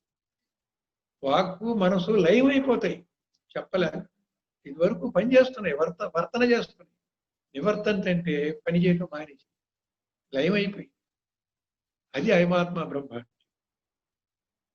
ఈ పై విషయంనే దృఢీకరించు. నిత్యశుద్ధ పరమాత్మ వస్తువే తానను బుద్ధి. ఆ లక్ష్యాన్ని మీ మీద అప్లై చేయాలి. తాననే బుద్ధి అంటే మీ మీద అప్లై చేయాలి. అమృత రూపముకు పరమానందమును కలుగజేస్తుంది. అది అమృతం అంటే చావు పుట్టుక లేదు. అమృతం అంటే దేవతలు తాగే అమృతం కాదు. మృతము కానిది అమృతం. మృతం అంటే చనిపోవడం. అహం బ్రహ్మాస్మి మంత్రోయం చిత్తబంధం వినాశీ ఇత్యాది ఉపనిషద్ వాక్యాలు ప్రమాణం. అహం బ్రహ్మ అస్మి, నేను బ్రహ్మమయ్యాను అనే మంత్రం. మంత్రం అనగా ఏమైంది? నువ్వు ఏది మననం చేస్తావు నువ్వు అది అయిపోతావు. అది మంత్రం. అహం బ్రహ్మ అహం బ్రహ్మ అహం బ్రహ్మ అనగానే ఆ మంత్రం ఏం చేసింది తెలుసా? ఆ మంత్రం ఏం చేసింది? నేను బ్రహ్మగా కూర్చుంది. మరణాత్ రాయితే ఇది మంత్ర. ఈ అహం బ్రహ్మాస్మి అనేటువంటి గురుమాల మహామంత్రాన్ని గురువు ఎప్పుడైతే శిష్యులు ఉపదేశించాడు, దాన్ని మననం చేస్తే భ్రమర కీటక న్యాయంగా కీటకం ఆ జంకారనాదంతో భ్రమరమయ్యి కీటకం అనేటువంటి స్థితి పోయి భ్రమరం అనేటువంటి స్థితితో పైకి ఎగిరిపోయిందో, ఉత్తీర్ణమైందో, ఉత్తమమైందో, అలాగా ఈ అహం బ్రహ్మాస్మి అనేటువంటిది మననం చేయగా త్వం అనేటువంటి కీటకంగా ఉన్న శిష్యుడు తద్రూపుడైనటువంటి పరబ్రహ్మగా భ్రమరంగా మారుతాడు. ఇదే ఆ మంత్రం యొక్క గొప్పతనం. ఈ మంత్రం మామూలుగా అంటే కాదు, పుస్తకంలో చదివితే కాదు. గురూపదిష్ట మార్గంలో గురు పౌర్ణమి రోజున గురువు శిష్యుడు మాత్రమే ఉండి ఇతరులు చూడకుండా ఉండటం కోసం ఆ పైన దుప్పటి కప్పి నువ్వు అన్య విషయాల మీదకి పోకుండా శ్రద్ధతో గురుపాదం నువ్వు స్పర్శిస్తూ, నీ మస్తకం గురువు స్పర్శిస్తూ, నీ చెవులో ఏకాంతంగా రహస్యంగా గురువు తన శక్తితో ఆ లక్ష్యాన్ని నీ సమీపానికి తీసుకొస్తూ నీకు లక్ష్య సిద్ధి కోసం ఇచ్చేటువంటి మంత్రం మననం చేయగా నువ్వు అదిగా చేసేటువంటి మంత్రం యొక్క గొప్పతనం అక్కడ ఉంది. కాబట్టి అహం బ్రహ్మాస్మి మంత్రో అయం. అయం అంటే అన్నాం ఈ అయం చిత్తబంధం అయం అని. అది ఇదే ఇది అది ఇది రెండు లేకుండా ఈ ఎప్పుడైతే అయిపోయిందో అప్పుడు చిత్త శాంతి వస్తుంది, చిత్త భ్రమ పోతుంది, అదంతా వినాశనం అవుతుంది. అసలు చిత్తం అనేది విలయం అయిపోతుంది. ఆ చిత్తవృత్తులే జీవుడిగా వ్యాపారం పెట్టాయి. అటువంటి చిత్తం లేకుండా చిత్తము పరిమిత జ్ఞానం వల్ల అది చిత్తము. ఆ పరిమిత జ్ఞాన సంస్కారాలు గుణాలు పోగానే అది చిత్ స్వరూపం. పరిమితమైన వాసనతో కూడింది చిత్తము, దాంట్లో వృత్తులు వస్తాయి. అది ఎప్పుడైతే ఆ వృత్తులకి హేతువైన కారణం నశించిందో, వాసన క్షయమైందో, ఆ వృత్తి రూప జ్ఞానంలో రజోగుణం ఇమిడి ఉందో, అవన్నీ ఎప్పుడైతే లేకుండా పోయినాయి, ఆ చిత్తం యొక్క పరిమితత్వాన్ని కోల్పోయి అది చైతన్యంగా శాశ్వతంగా చిత్రూపం. అందుకని వాడు ఏమంటున్నాడు ఇక్కడ, చిత్తబంధం వినాశయే. ఆ చిత్తము చిత్తవృత్తుల చేత ఏ బంధం అయితే అది నశిస్తుంది. బి అని ఎందుకు పెట్టాడు? వినాశనం అంటే నాశనం అయి మళ్ళీ తిరిగి రాదు అని. కొన్ని నాశనం అయి మళ్ళీ వెనక్కి వస్తాయి. ఒక వస్తువు రూపంలో నాశనమై ఇంకో వస్తువు రూపంలో ఉత్పత్తి అవుతుంది.